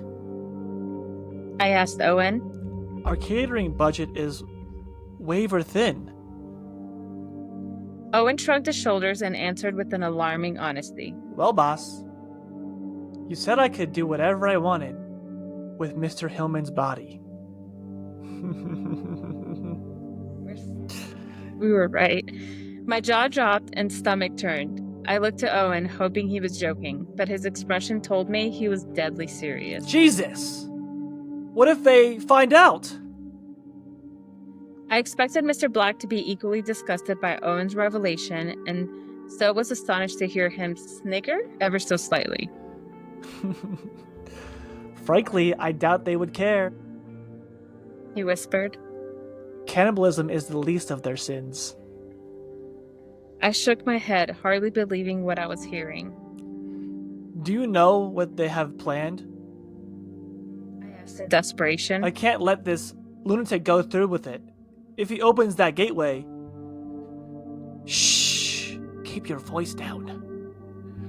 My employer replied sharply. Don't worry about it. The situation's under control. I opened my mouth to speak again, but was interrupted by a voice from across the room. You there? My people are thirsty. Fetch us some drinks to wash down our meat. It was Kane, of course, shooting me a look of utter contempt as he took pleasure in ordering me around. My face turned red with anger as I bit my tongue. I looked across to Mr. Black, hoping for some support, but he merely nodded his head, indicating that I should do as I was told. Soon, Kane and his people were drowning alcohol, whipping themselves up into a wild frenzy as they prepared for their unholy ceremony. They waited until after dusk to begin, having made meticulous preparations in advance. After the buffet tables and drinks trolley had been removed, a member of the cult painstakingly drew a pentagram-style symbol on the hardwood floor using white chalk, a perfect circle 10 feet in diameter. I frowned while observing the whirring artwork and wanted to put a stop to it, but once again Mr. Black held me back, shaking his head in the negative. I really hoped my boss knew what he was doing. The preparations continued as several cultists carefully placed wax candles around the circumference of the pentagram, lighting them one by one to complete the circle. I reached my limit when they brought the animal into the conference room, a horned goat, still dazed from whatever sedatives they'd fed him. They led it across the floor on a lead, and I watched in horror as the group's sadistic excitement reached fever pitch and Kane removed the shining dagger from underneath his cloak, grabbing the goat by its horns and holding the knife to its throat. The animal bled in fear, its eyes widening as it recognized the deadly threat. I cried out without thinking, shouting, Really, sir? This will not do. Killing livestock on the premises is not permitted. You risk losing your security deposit. Excuse me? Kane glared across at me with rage in his eyes, almost spitting out his rebuttal but through clenched teeth. You object our ritual? Our ceremony requires a spilling of blood. If not the beast's blood, then yours will do just fine. I saw the killer glint in his eyes and knew he wasn't joking. This psychopath would murder me without a moment's hesitation. Luckily, my employer came to my rescue, albeit by submitting to the vile cultist's wishes once again. My apologies, Mr. Kane. My manager spoke out of turn. Of course you may carry out your ritual without interference. Please proceed. Kane grinned sadistically, wasting no time before cutting the poor creature's throat. The goat kicked and struggled as its blood split and its life slowly drained away. Kane continued to hold on tightly to the dying beast as Lilith walked over with the gold-plated goblet, catching the animal's blood within it. Goodness. Once the goblet was filled, Lilith pathed along the line, and all 13 cult members drank from it in turn as they formed a human circle around the candle-lit pentagram, linking arms as they began a chilling chanting in a language I could not comprehend. As his minions performed their parts, Cain stepped forward, the goblet in hand as he walked into the very center of the circle, carefully and meticulously pouring blood downwards in a steady stream as he spoke in a booming voice, reciting a prayer-like stanza in English. Glory to the Prince of Darkness, my Lord. We offer the sacrifice in humility and fear. We are your loyal servants, dedicated to the righteous cause of chaos and violence. Come to us, our great master. Show us the true path. Use us as your sword in your war of purification. He finished the ritual, the goblet now empty. We all waited and bated breath for whatever we could occur. I found myself frozen in terror, but when I looked to my employer, I saw no fear or emotion in his eyes. For a moment, nothing transpired, and I wonder whether Cain's ritual would turn out to be a humiliating failure, but then everything happened at once. The first event I observed was the blood inside of the pentagram started to boil, as if the floor itself was burning up. Clearly, Cain had expected this, as he stepped back to the edge of the circle, his face lighting up with a perverse satisfaction as he watched the horror he summoned come to life. What happened next is hard to explain and shouldn't have been physically possible. And yet, I swear my account is truthful. In an instant, the floor inside the circle disappeared. Inexplicably, transforming into a pitch-black opening, it wasn't a hole in the ground exactly. A more accurate description would be a whirlpool-like portal, a dark gateway to a hellish dimension. A biting cold suddenly came over me as an icy wind tore through the conference room. Suddenly, a deep, booming, and demonic voice called out from inside the gateway, addressing Cain and his cultists in a furious address. Who dares interrupt my slumber? What mortal filth believes they have the right to address me? Cain seemed taken aback by the terrifying rebuke. Clearly, this part wasn't part of his plan, and in that moment, I saw genuine terror in his dark eyes. My prince, it's I, your loyal servant. I have followed the instructions in the unholy scriptures. We mean no disrespect. We merely wish to offer our devoted service to your cause. The demon's response was to laugh, emitting a horrifying and sadistic crackle, which was probably the most horrifying sound I'd ever heard. You foolish and weak mortals. I have no need of your services. I have only one desire, possession of your immortal souls. What I saw next almost defied belief as suddenly a huge claw-like hand emerged from inside the portal, rising up and opening its enormous palm. Cain screamed and tried to run, but the demon had him, grabbing hold of his body and crushing his bones in a sickening display. A moment later, and the still screaming Cain was pulled down into the portal, his soul surely condemned to a torturous eternity in hell. After that, the hall descended into pandemonium. Lilith and the other cultists lost their minds and attempted to flee in every direction, but suddenly a napalm-like stream of fire ascended from the portal, engulfing each and every one of the cultists in a horrific inferno. They all screamed in agony as their flesh burned and an appalling stench filled the room. That's so gross. In a matter of seconds, all 12 were reduced to charred corpses, but the demon wasn't done with them yet. The remains of the 12 were pulled towards the gaping hole like iron filings attracted to a magnet, all sucked into the pitch-black void. And then, to my immense relief, the hellmouth closed, leaving nothing behind but the chalk circle and a sickening smell of burnt flesh. Okay, this story is awesome. Wow, that's crazy. Also, they're all immortal. Did you know that? No. Well, that's what I'm guessing Satan said. So he wasn't it. So Cain's not a demon. He's just a cult leader with the name Cain. Yeah, but he was immortal. They all were immortal, and then he took their souls.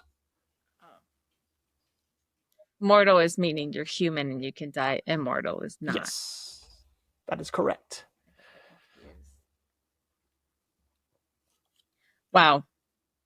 That is so vivid.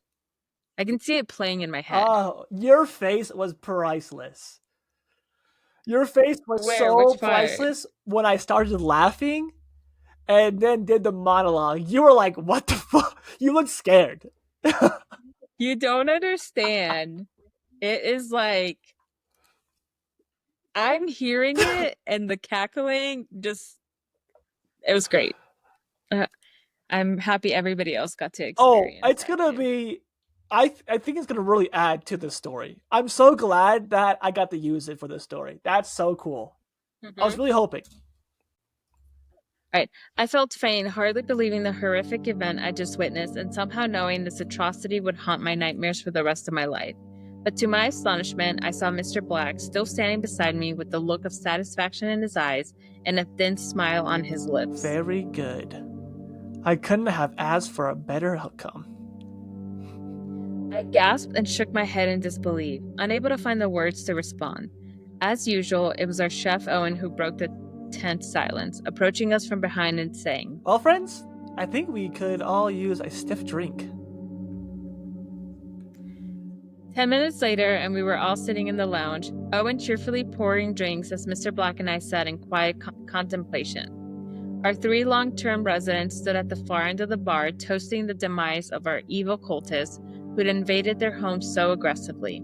I hadn't seen the major, widow, or senorita in our conference room, but somehow they knew what had happened. I wasn't surprised, as nothing took place in the Morte that these three weren't aware of. My hand was still shaking as I lifted my glass and poured the hard liquor down my throat, savoring the rough taste as it went down. I looked to my employer, flabbergasted to see him calmly sipping on his scotch, seemingly without a care in the world. How? How could you be so calm after what just happened? He looked me in the eye before replying in his typical soft voice. My good man, you really should learn to listen. As I said, the event went exactly to plan. Our client will be most pleased. My jaw dropped in disbelief. Our client? Our client was literally dragged into the depths of hell. Mr. Black laughed while shaking his head. That foolish Mr. Kane was not our client.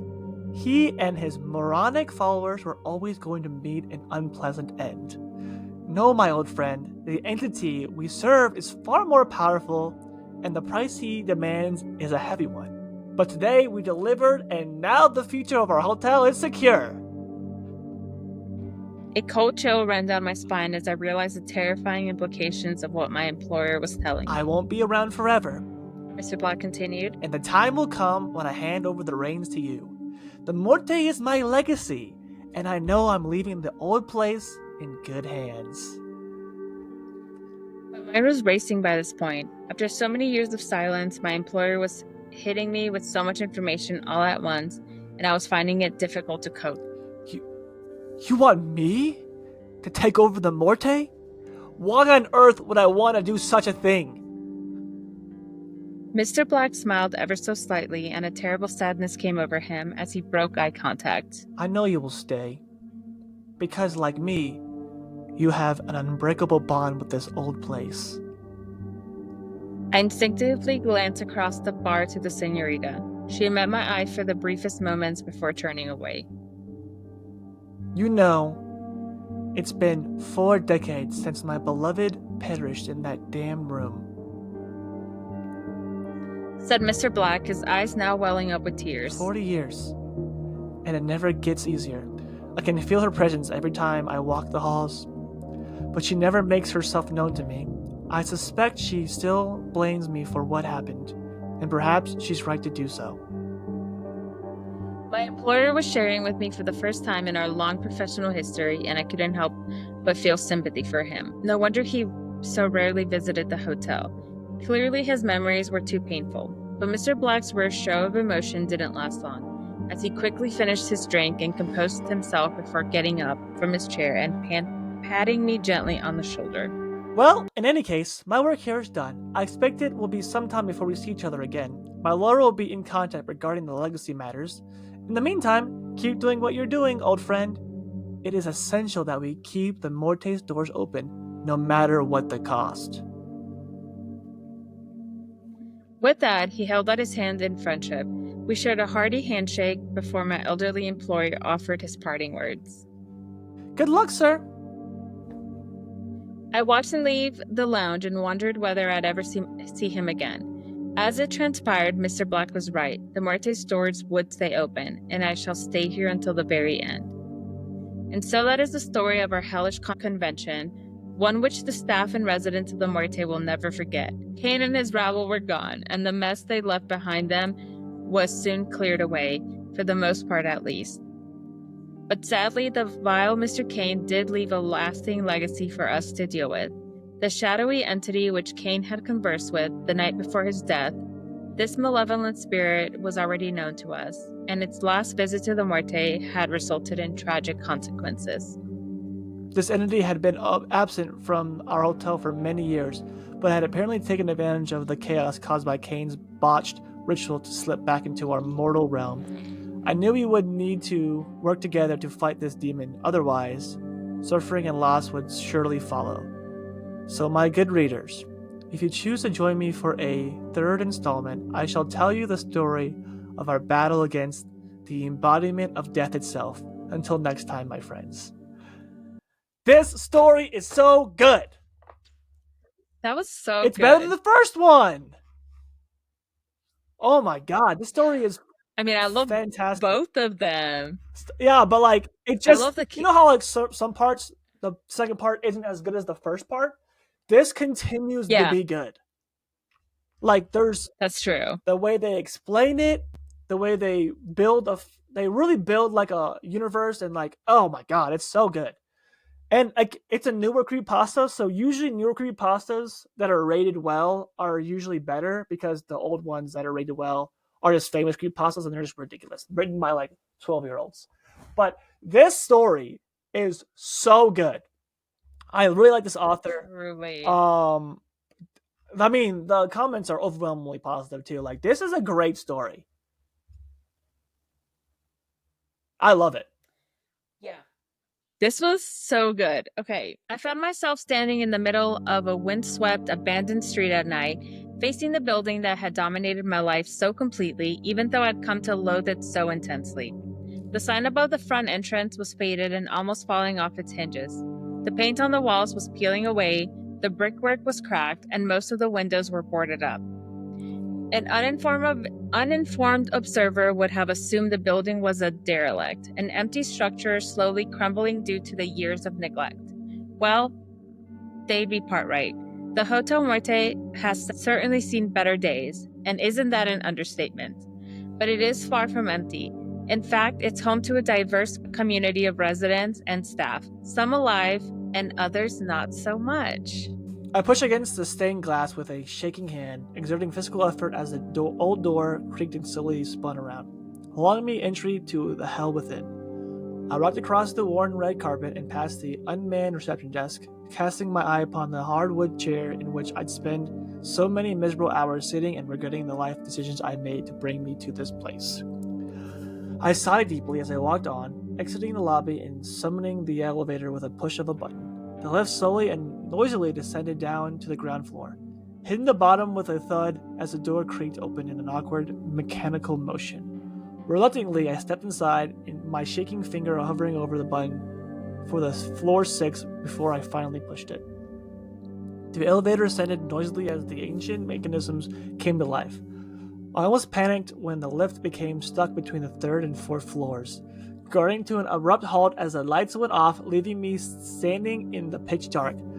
Sweat ran down my brow as I stood helpless in the steel coffin, fearing I would remain trapped inside here indefinitely. My heart almost jumped out of my chest when I heard the foul, disembodied crackling from directly behind me. The terror almost overwhelmed me, but I knew from previous experience to control my reaction. Entities such as this one thrived on fear, and I had no intention of giving it that satisfaction. And so I stood tall and waited for the spirit to lose interest. Sure enough, after a few minutes, the power came back on, and the elevator continued upwards to my destination. I felt the dark energy as soon as I stepped out onto the 6th floor. It's as if the old walls with their flaking wallpaper had somehow absorbed all the violence, suffering, and death which had occurred here over the past century. I tried to think about the tragic history and also ignored the dried blood stains on the carpet as I made my way along the dreaded corridor. My heart sank as I passed the door room 66 and remembered its wild former residents, serial killer Mr. Hillman and the twisted cult leader Kane. Both were gone now, thankfully, but they'd left an evil legacy behind them that could never be fully erased. I wanted to reach my bedroom and lock myself inside, as this was the closest thing I had to a sanctuary in this hellish place. But alas, my path was blocked. To my horror, I saw my two enemies marching down the corridor towards me, both armed and ready to inflict pain and injury. Hillman walked on the left, the gaping wound still visible in his chest from when he'd been impaled by his own knife, and on the right was Kane. His body a bloody mess, his bones had been crushed by the hideous demon he'd unwittingly summoned. That's terrifying. Both should be dead and buried, their souls burning for all eternity. But yet, here they were. Their bodies broken, but somehow still moving, and their dead eyes filled with the murderous rage. They both opened their mouths simultaneously to reveal a pair of dark, gaping holes, and when they spoke, their voices were detached and almost inhuman. Pay that time, you bastard. Hillman, as he drew his butcher's knife from his jacket pocket. Revenge will be sweet, added Kane, armed with his ceremonial dagger. I gasped in shock, pausing for just a moment before I turned on my feet and ran, frantically racing down the corridor to the opposite direction. I opened my mouth in an attempt to scream, but found I could not emit a sound. I doubted it would do me much good anyway. My friends were nowhere to be seen, and I feared I was all on my own. I ran for what seemed to be an eternity, dashing down seemingly endless twisted corridors with my ghoulish assailants in close pursuit as I heard the awful noise of their blades scraping against the walls. Before long, I was exhausted and disoriented, and part of me felt like giving up and accepting my fate. But then I saw the girl. Her back turned to me as she stood under a flickering light. My heart beat fast in my chest, and suddenly I was filled with a renowned purpose, knowing I must protect her against these monsters. Isabella? I whispered, calling the name I hadn't spoken for so long. The girl turned around slowly, her long dark hair almost covering her thin face. But when I looked into her once sweet and innocent eyes, I saw nothing but a black void, her pure soul now stolen away and replaced by something evil. Oh, shit. Is Isabella Senorita? I think so. I cried out in dismay as I backed off, horrified by what I saw. For a moment, I forgot about the murderous spirits pursuing me, but when I turned around, I no longer saw Hillman and Kane, but instead something far more dangerous. The shadow creature emerged from the darkness and swept across the carpet, seeking to swallow me up in its dark form. And as it did so, I suddenly filled with a terrible despair as a lifetime of regret and shame came flooding back into my memory. In that moment, I wanted it all to end, and felt myself falling into the void. Suddenly, there was an almighty scream, a banshee-like wail which brought me back to reality. I shot up from my bed, drenched in sweat, and realizing what I'd just gone through was only a nightmare. But the scream that had awoken me was all too real. As I just crossed at my alarm clock, and I noted the time, 3:33 a.m. No surprises there. The photograph album was on the floor beside my bed, with pictures of Isabella, the real Isabella. Promptly displayed in these old photos, she was a carefree and beautiful young girl enjoying her life. Back in better times, I must have fallen asleep while flicking through the album, reminiscing of the good old days before all the misery. The nightmare had been bad, but the harsh realities of the Hotel Morte were far worse. The screaming ended as suddenly as it began, replaced by an ominous and eerie silence. But in my heart, I knew that the Morte had claimed another victim, and I would have yet another body to deal with come daybreak. Well, good readers, I must apologize for my rather unconventional introduction in this latest tale, but I believe my chilly nightmare best illustrates the stress I was under when these events occurred. The Morte can be an odd place. I lived, or perhaps survived, here for a decade, and still this old hotel surprises me. The stories I've told you to date have been made for pleasant reading, but both incidents resulted in a degree of poetic justice. Few would argue that Hillman and Kane's death cult didn't deserve their fates. But alas, the account I will tell you today is one of tragedy, pain, and loss, but also of hope and redemption. And at last, I am ready to reveal the hidden secrets of the Morte and the true relationship between our staff and the long-term residents. But I digress. My story begins in the morning after my vivid nightmare, as I found myself facing a sadly familiar scene of death and devastation. The deceased was hanging from the back of the clothes hook in the bedroom, a belt wrapped tightly around his neck, his face purple and his eyes bulging. The life had been choked out of the middle-aged man, and I guessed he'd been dead for about 5 hours, perishing at some point during the infamous witching hour. I looked at the corpse with a terrible sadness in my heart, as the tragic memories came flooding back.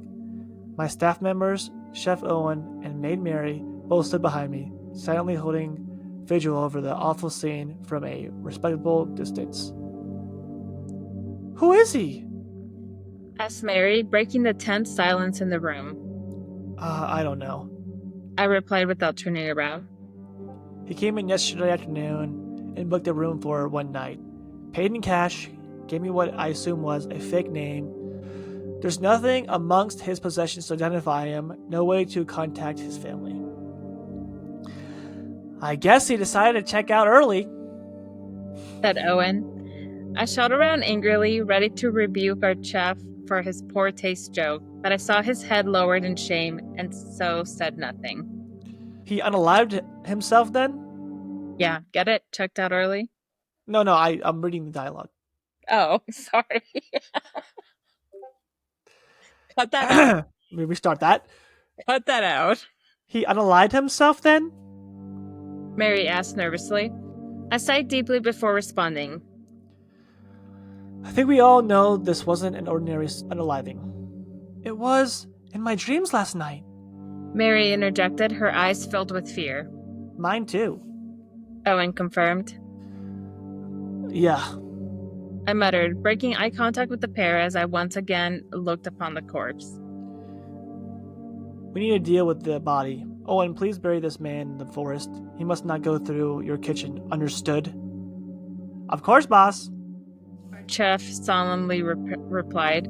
I glanced across to see the room number again upon the open door. Number 66. Enough was enough. Mary, we're going to close up this bedroom like the others. Board the windows and weld the doors shut. Are you sure, sir? She asked. Yes. I confirmed. I should have done this after the Hellman murder. Definitely after the Kane fiasco. Room 66 is now off limits for the living. As you wish, sir. Mary replied.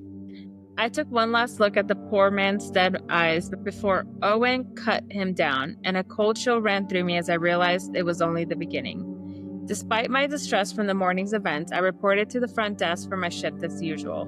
Room 66 was now sealed off, and so this was one less thing to worry about. But it would make little practical difference to the shadow creature, which was more than capable of moving freely throughout the hotel, striking to the place and time for its choosing. I felt almost overwhelmingly guilt as I sat there in my lonely post, racking my brains as I tried to figure out what to do. Normally in a difficult situation such as this, I would phone Mr. Black, the Morte's enigmatic but all-knowing owner. However, my last conversation with my employer still played on in my mind. Mr. Black was getting on in years, and he made it clear that the running of the hotel would fall to me. And when he eventually passed on, therefore, I couldn't keep going to my elderly boss every time. I faced a challenge. I would need to resolve this issue myself. I was still pondering this deadly dilemma that afternoon when an unexpected guest arrived at the front reception. The young man who came through our doors was probably in his late teens or early 20s. Just a kid, really. He looked worse for wear, his clothes soiled and ripped, his hair and beard matted and greasy. He smelled bad, and I guessed it had been some time since he'd last bathed or showered. In all likelihood, he'd been living on the streets for some time. I noted how his eyes were sullen and unfocused, and so guessed he'd been drinking or had taken something. I was rather taken aback by the young man's disheveled appearance and concerned by his arrival here of all places. But I composed myself and remained professional. Good afternoon, sir. How may I help you? I need a room. One night, please. I gulped, my brain racing as I considered my response. I've seen plenty of folk come and go over the years, and like to think that I've become a fairly decent judge of character. I don't believe this kid was a danger to anyone, except maybe himself. My instincts told me he wasn't a killer like Hillman or Kane, but this boy was certainly vulnerable, so I feared he would be in mortal danger if he stayed here even one night. I briefly considered lying, telling him there were no rooms available, but Mr. Black had taught me to never turn away paying guests. Besides, if I refused him, he'd likely be back on the streets, and the outside world would be just as dangerous as our hotel. At least in here, we could keep an eye on him. Certainly, sir. We have a room on the first floor. No. I want to stay on the top floor. I looked up in shock, meeting his gaze. Alarm bells were now ringing in my head as I stuttered my reply. As you wish, sir. I said whilst pretending to look through bookings journal. We can put you in room 92 on the 9th floor. Fine. Your name, sir?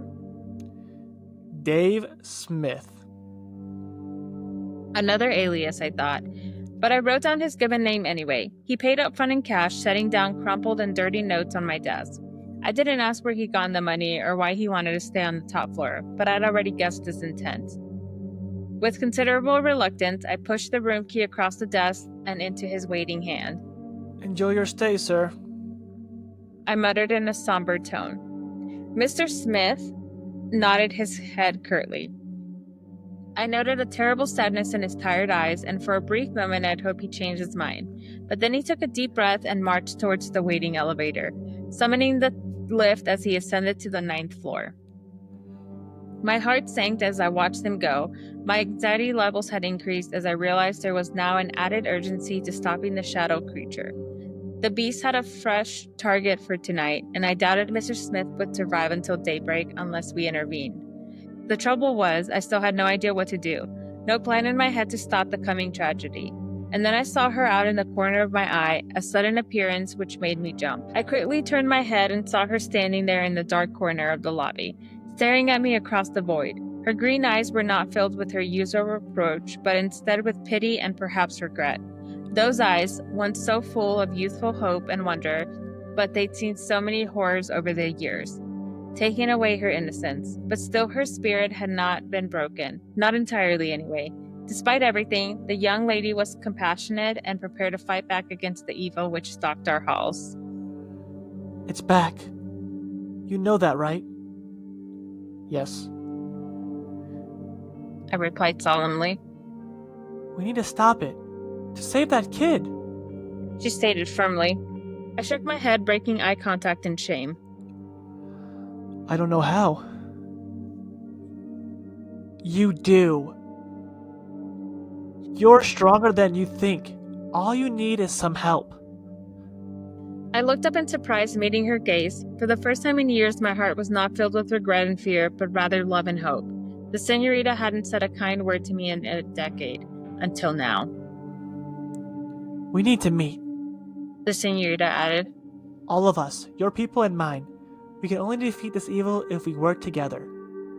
I nodded my head in agreement. The lounge in 1 hour? The senorita didn't reply, instead simply melting away into the darkness. I called out after her, somehow knowing she could still hear me. Thank you, Isabella. Well, readers, the time has come for me to reveal Wait! You can't just, graze over that. I was right the whole time. Sorry. She is dead. I knew it. Oh my god, I called her from the first story. You called it from the very beginning. Oh my god, I knew it. She is dead. Her people and my people. Oh, your people and my people. I knew she was dead. Okay. And that's his dead wife or his daughter? Dead wife. Girlfriend? I'm gonna go with partner. Okay, I don't think it's his daughter, but girlfriend or wife. Yeah. I think. Okay. But we're about to find out. Let's go. Well, readers, the time has come for me to reveal the truth. The secret I've carried with me for so long. The senorita's real name is Isabella, and she is my daughter. I'm Rob, a fucking genius. you are. I stay here because she's here, her spirit forever trapped inside the walls of this damn hotel, the place where her life ended so suddenly all those years ago. Sorry, 1 second. I thought the manager guy was like in his 20s. Yeah, I thought he was younger too. I never pictured him like 40s. Yeah, I didn't think that either. That was a surprise. But what his nightmare made it seem like his daughter. That's why I said that. I was like, it's gotta. I don't know, and that's why he was getting so mad when that guy was hitting on her. I thought he No. was like jealous, but Mm-mm. I don't know. Okay. All right. Okay. The whole group met up right on time, once again frequenting the tired old bar/lounge with its cracked tiles, worn out chairs, and smell of stale alcohol. The patrons sat in their usual positions, the black clad window in the corner booth, the major and senorita at the bar. Well, I guess I should call her by her real name now, Isabella. My girl, forever 21, the age she was when she died. Owen was behind the bar while Mary, who rarely frequented the lounge except to clean it, stood awkwardly by the door, refusing to take a seat. The mood inside the barroom was somber, as all present recognized the seriousness of our situation. No drink was had, but the major puffed on his pipe and the widow smoked her cigarettes. It was a little too late for either of them to worry about the impact smoking would have on their health. All were silent, looking to me to start the meeting. I felt a sharp pang of anxiety as I came to the realization that I was now their leader. No more Mr. Black to fall back on. It was all me. I cleared my throat before I began to speak. Thank you for coming, everyone. Let's not beat around the bush. We all know why we're here. That monster is back, Interjected the widow, her voice filled with anger and dread. Yes. I replied, watching as the faces dropped, their worst fears confirmed. Why now? Why has it come back after all these years? I don't know, for sure. I answered truthfully. I saw Kane speaking with it the night before he died. Perhaps he summoned it. Maybe. The major added thoughtfully. Although, perhaps, there's a simpler explanation. The spirit or demon, I believe, it is a hunter at its core. Pickings are slim for a number of years and so it moved on to new territories. But now it smells new prey, fresh meat to feed its ravenous appetite. It lures in its targets preying on their vulnerabilities, sucking them into its kill zone so it can strike them down at will. Sadly, we all know the story. The major's normally steely front dropped for a moment before he continued. A bolt in the head did it for me. Years of untreated PTSD and the trauma of conflict. The monster struck when I was at my weakest, unable to fight back. Same for me.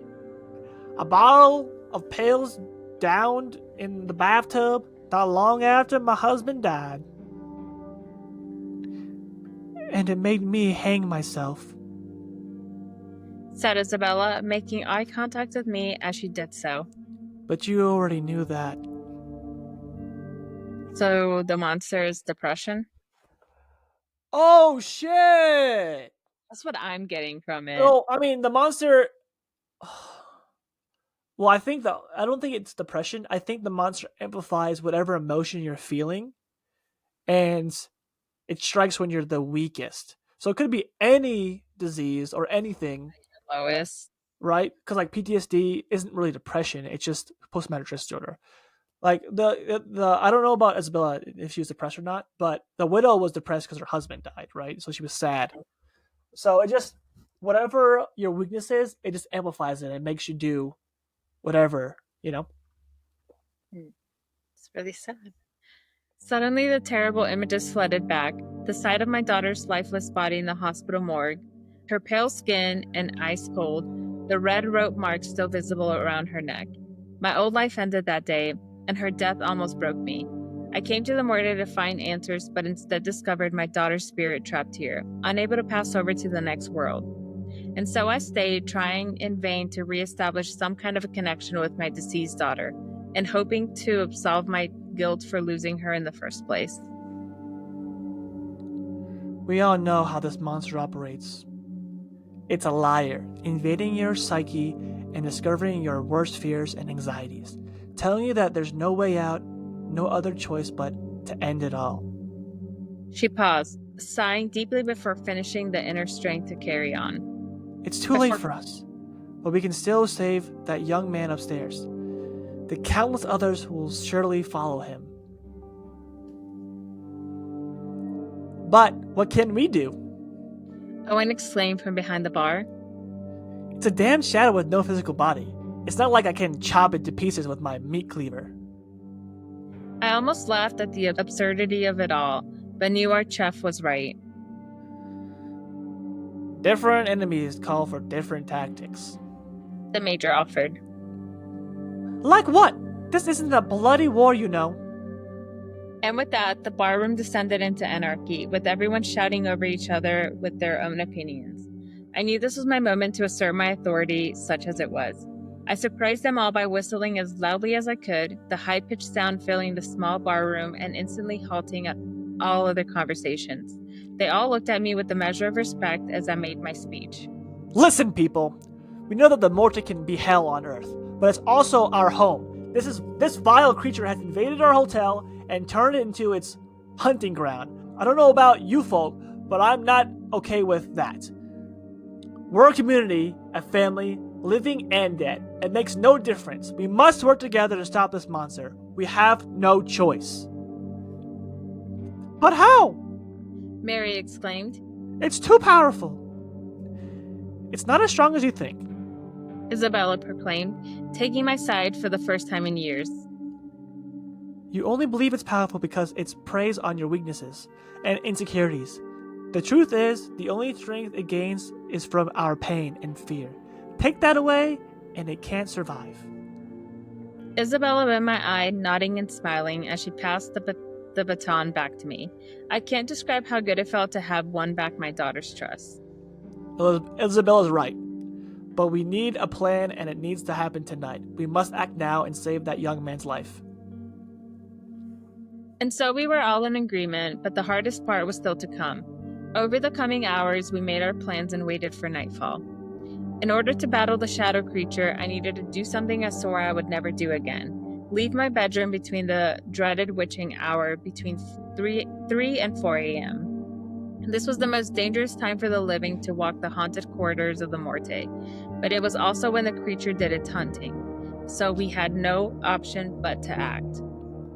The bravery I'd shown earlier in the safety of daylight seemed like so much folly now, as my whole body shook when I slowly unlocked my bedroom door and stepped out into the hallway. I sheepishly crept along the 6th floor corridor, experiencing a chilling cold that had little to do with the low temperature. I didn't believe the shadow creature would be present on my floor, it having already fed on the soul of the poor wretch in room 66 the previous night. However, it was by no means the only dangerous paranormal entity to stalk our corridors during this deadly hour, but to my relief, I found the hallway ominously quiet. Perhaps this wasn't just good luck, however. It struck me that the shadow was an apex predator, and so the others surely feared its presence, electing to remain hidden in the dark corners, waiting for the creature to finish its hunt, in the hope they could pick up the scraps. Even the trapped spirits were largely, but not entirely, silent. They weren't banging and scratching at the doors of their rooms, nor did they scream or wail. However, when I listened carefully, I could hear a soft crying from inside each of the sealed-off rooms, sorrowfully sobbing from spirits in emotional pain. The shadow creature's activities were impacting on all of our unconventional community, slowly but surely drained the energy from our walls, replacing it with nothing but a black void. I paused momentarily outside of room 66, painfully recalling the previous victims who died in there, in part due to my negligence. The guilt and anger I felt helped spur on me. I couldn't risk taking the elevator at this time of night, as I feared a devious goal may trap me inside. Therefore, I braved the stairs, watching my step under the dim light as I made my way up to the 9th floor. I knew this was where I'd find the beast. I just hoped it wasn't already too late. I was panting and perspiring by the time I made it up the 3 flights of stairs, my heart beating fast in my chest as I darted out in the 9th floor hallway. I glared for a moment at the sealed door to our former suite, sparing a thought of the hotel's first owner who allegedly set off all his horror 100 years ago. If this was true, I hoped he was burning in hell right now. When I reached room 92, I saw the door was already ajar and instantly feared the worst. With a shaking hand, I pushed it open to reveal a horrifying scene within. Inside the room, at the far end of the bed, I saw Mr. Smith. His face was full of terror, and he was standing with his back to the open window, only inches away from a fatal fall. But this wasn't what had scared him. That was the shadow creature, the darkness in the shape of a man which had cornered him, using its black magic to drive him to madness. I stood in the doorway, paralyzed in fear for a moment before I caught Dave Smith's eyes, and then I opened my mouth and screamed. Don't do it, kid! Step away from the window. You can't let it beat you. Dave, or whatever his real name was, looked astonished by my intervention, but the demonic entity was furious that I'd come between it and its prey. I believed it turned to face me, but I couldn't tell for sure, because the being had no face. It was the strangest thing, but I could feel its glare burning through me. Even though it had no eyes, I could hear it, even though it had no mouth. And the sound was awful, an ear-splitting scream, high-pitched and so loud I was nearly deafened. Suddenly the shape shot forwards, seeking to devour me within its dark form, and I ran, fleeing for my life as the wailing demon pursued me, intent on ending my mortal existence. I sprinted down the corridor before suddenly tripping on the ripped carpet, falling heavily on the floor with a crash. I frantically looked up, seeing the shadow approach. Its wail was now one of glee as it prepared to suck out my very soul. But thankfully, the next part of the plan came into effect. Hey, you bastard! Over here! It was Owen, standing at the far end of the corridor and purposely drawing the creature's attention. The shadow screeched, gliding away along the hallway in pursuit of its new target. I pulled myself up, watching as Owen darted into the staircase and headed up to the roof. I followed, pausing only briefly to see our maid, Mary, evacuating Dave Smith from room 92 and leading him to safety. I breathed a sigh of relief, knowing that the young man would at least be safe no matter what happened to us. Raced after them and up into the roof of the building. Feeling the chill from the cold air, but somehow being comforted by the sight of the moon and stars in the night sky above. The shadow had Owen cornered, his back facing the edge as he stared at the demon with terror in his eyes. I had never seen our chef so frightened, and for a moment believed he was in real danger.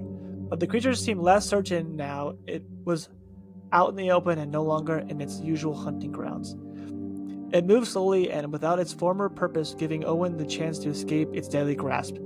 And that's when the final part of our plan was put into action. I can't tell you the range of emotions I felt when I saw the trio. Our 3 righteous spirits suddenly emerging upon the hotel's flat roof, moving towards the shadow beast with steadfast purpose. Isabella, the major, and the widow linked hands, seeming to draw off each other's supernatural energy. What happened next was truly breathtaking, as a triumvirate of spirits suddenly illuminated their souls, emitting a blinding white light which lit up the night. The shadow creature faced its enemy, but was overwhelmed by the intensity of the light, emitting a scream which wasn't of anger or sadism, but rather pain and fear. Next, the 3 spoke as one, their voices filling the air.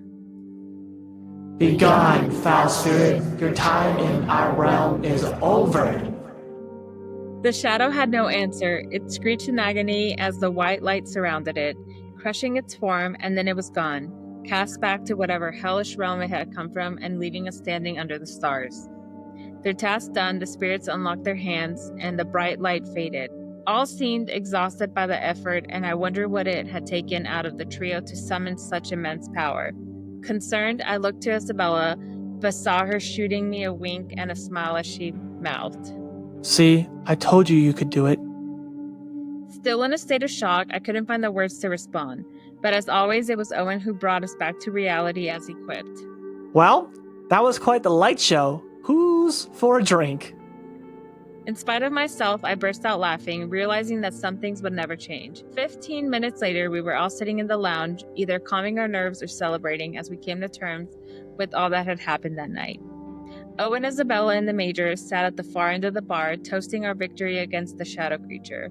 Meanwhile, Mary and the widow were seeing the young man, Dave Smith, who sat in the corner booth wrapped in a blanket and still in a state of shock.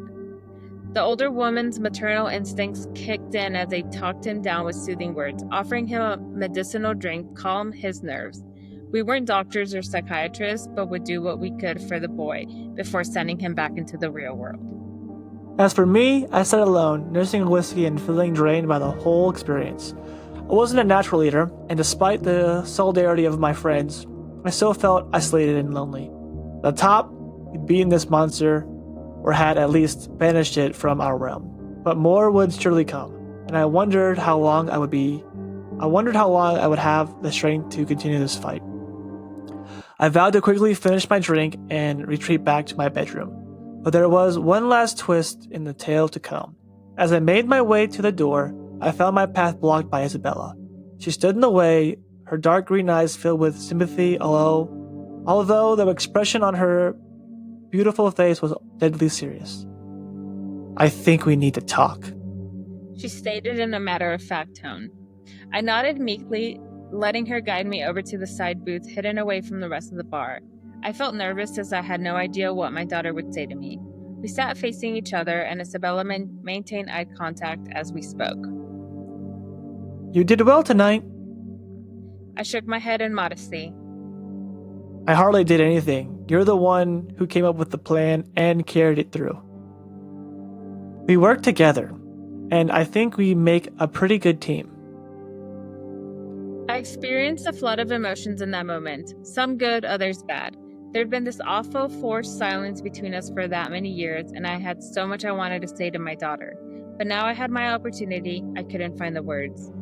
After a lengthy and awkward pause, I spluttered out what I wanted to say the most. I'm so sorry, Isabella. I'm sorry I let you down." Her response surprised me greatly as she said, "You didn't let me down. Not really. We drifted apart. I was a girl who lost her way and got drawn in by the darkness. It wasn't your fault, Daddy." I saw the emotion in her eyes and realized this was just as tough for her as it was for me, but she wasn't finished yet. "The reason I've been cold to you all these years is because I didn't want you trapped here with me. I wanted you to leave this place and live your life." I responded without thinking, stating, "This is where I belong." My daughter smiled before replying in a soft tone. "Yes, Dad, I understand that now. The Morte is a crazy place, but it's also our home. And we can still do some good here, don't you think?" I broke eye contact with my daughter momentarily, glancing across at young Dave Smith, who was beginning to regain his composure under the care of Mary and the widow. "Yes," I replied after turning back to look into my daughter's deep eyes. "We can still save lives and protect the innocent and vulnerable from the evil." My emotions got the better of me as my tears rolled down my cheeks and my voice cracked. "I love you, baby." "I love you too, Daddy." My daughter replied. My heart was restored in that moment. I knew I could never hold my daughter again, but I'd reestablished our loving relationship, and this was all that mattered to me. And so there you have it, good readers. After 3 installments, we have finally reached the truth of the Morte and its permanent residence, and the truth why I've stayed here for all these years. I will never leave the Morte, not only because I can't abandon Isabella's spirit, but also due to my renewed sense of purpose. I run this hotel now, and it's my responsibility to keep our permanent guests content, whilst also catering to the needs of our short-term visitors who come in all shapes and sizes. This is the end of my accounts, for now at least, but there are many more tales to be told from the twisted annals of Hotel Morte's long and torturous history. Every trapped spirit and every living guest who stepped into the darkness, they all have their stories to be told, and perhaps one day they will make it onto this forum. In the meantime, you must excuse me, good reader, as I hear the banging on the doors and the disembodied wailing from the corridors, meaning our guests need my attention. But if by chance you do find your way to the Morte's doors and feel brave enough to enter, come see me at our front reception, and I'll find you a safe, or at least relatively safe, room for the night. And feel free to join us for a nightcap in our bar, where you'll find both types of spirits in abundance. Those with a good heart will always be welcome at the Morte, no matter what you've done to get here. But if you come here with malicious intent, not even God will be able to help you. You have been warned. And that's the end. The 3-part series. I thought it was good. I think the second part's my favorite. And the third part kind of like wraps up the whole thing. Like how it wraps the story up. It almost is better read the way we did it. We were reading it from part 2 to part 1. Part 2 to part 3. Because if we just read part 3 on a different day, it wouldn't have been as impactful as if we read it all together. So true. Right? I agree. Because instead of it being parts, it read more as like a whole story. Like this, the part 2 was the climax. Well, kind of the climax. It was like the beginning to the climax. The climax was killing that, dark demon, and then the resolve was him finally making up with his daughter. I thought it was good. I thought this whole series was amazing. I thought it was really good. I really had fun in reading this one. This one was a good one. We haven't really read like a demon, spirit, ghost story yet. Yeah, I love it. Well, I mean, I guess we did a little bit, but like this is like the first true one we've read. Like I think the gas station one. Oh yeah, that was a ghost story. So this is our second one, and I don't really count A Night at the Invil House as a ghost story. He was just having illusions. Yeah. I mean, it could have been, but this is more closely to like a supernatural story that we've read. I thought it was good. The series was awesome. That's it. I mean, this is going to be all in one. I'm going to put all 3 stories into one. It's just going to be one long installment. So everyone can enjoy the story all at once instead of doing it in parts. It'll just be it'll be like our first ever long story. So if you made it to the end, thanks for listening to the whole thing. I thought it was good. Hope you guys enjoyed all the voices, the sound changers. Tell me what you think, if you liked it, if you didn't. But I think it's good, to be honest. So I think it's going to add to our storytelling. I think so too. Or like, just our vibe. But what'd you think? I loved it. I love the voices, the storyline, the 3 parts really put it like it was nice. Introduction to all the characters and like how crazy this hotel is, and then like the crazy action part during the second part, and then just like this cute little heartwarming wrap up. Yeah. I think they did a good job of describing all the characters. I thought that was really good. I think that was really good narrating on their storytelling on their part to like give like background on all the characters. Yeah. I do think that part 3, they kind of built it up like it was like a big bad, but it really was like kind of short. Yeah. But like that's like a little critique. I thought the second part was more so like the big bad. Because even in the end of this, it said there's more stories to be told and there's more things that happened. And maybe they'll do like maybe they'll continue the series in a different type of way later on, where we get to see more like him take over the hotel, and maybe it'll be from that point of view where now he's the owner. And he has to not fight, but like appease this, I guess, devil or Satan or whatever is in the hotel that ate all those people, right?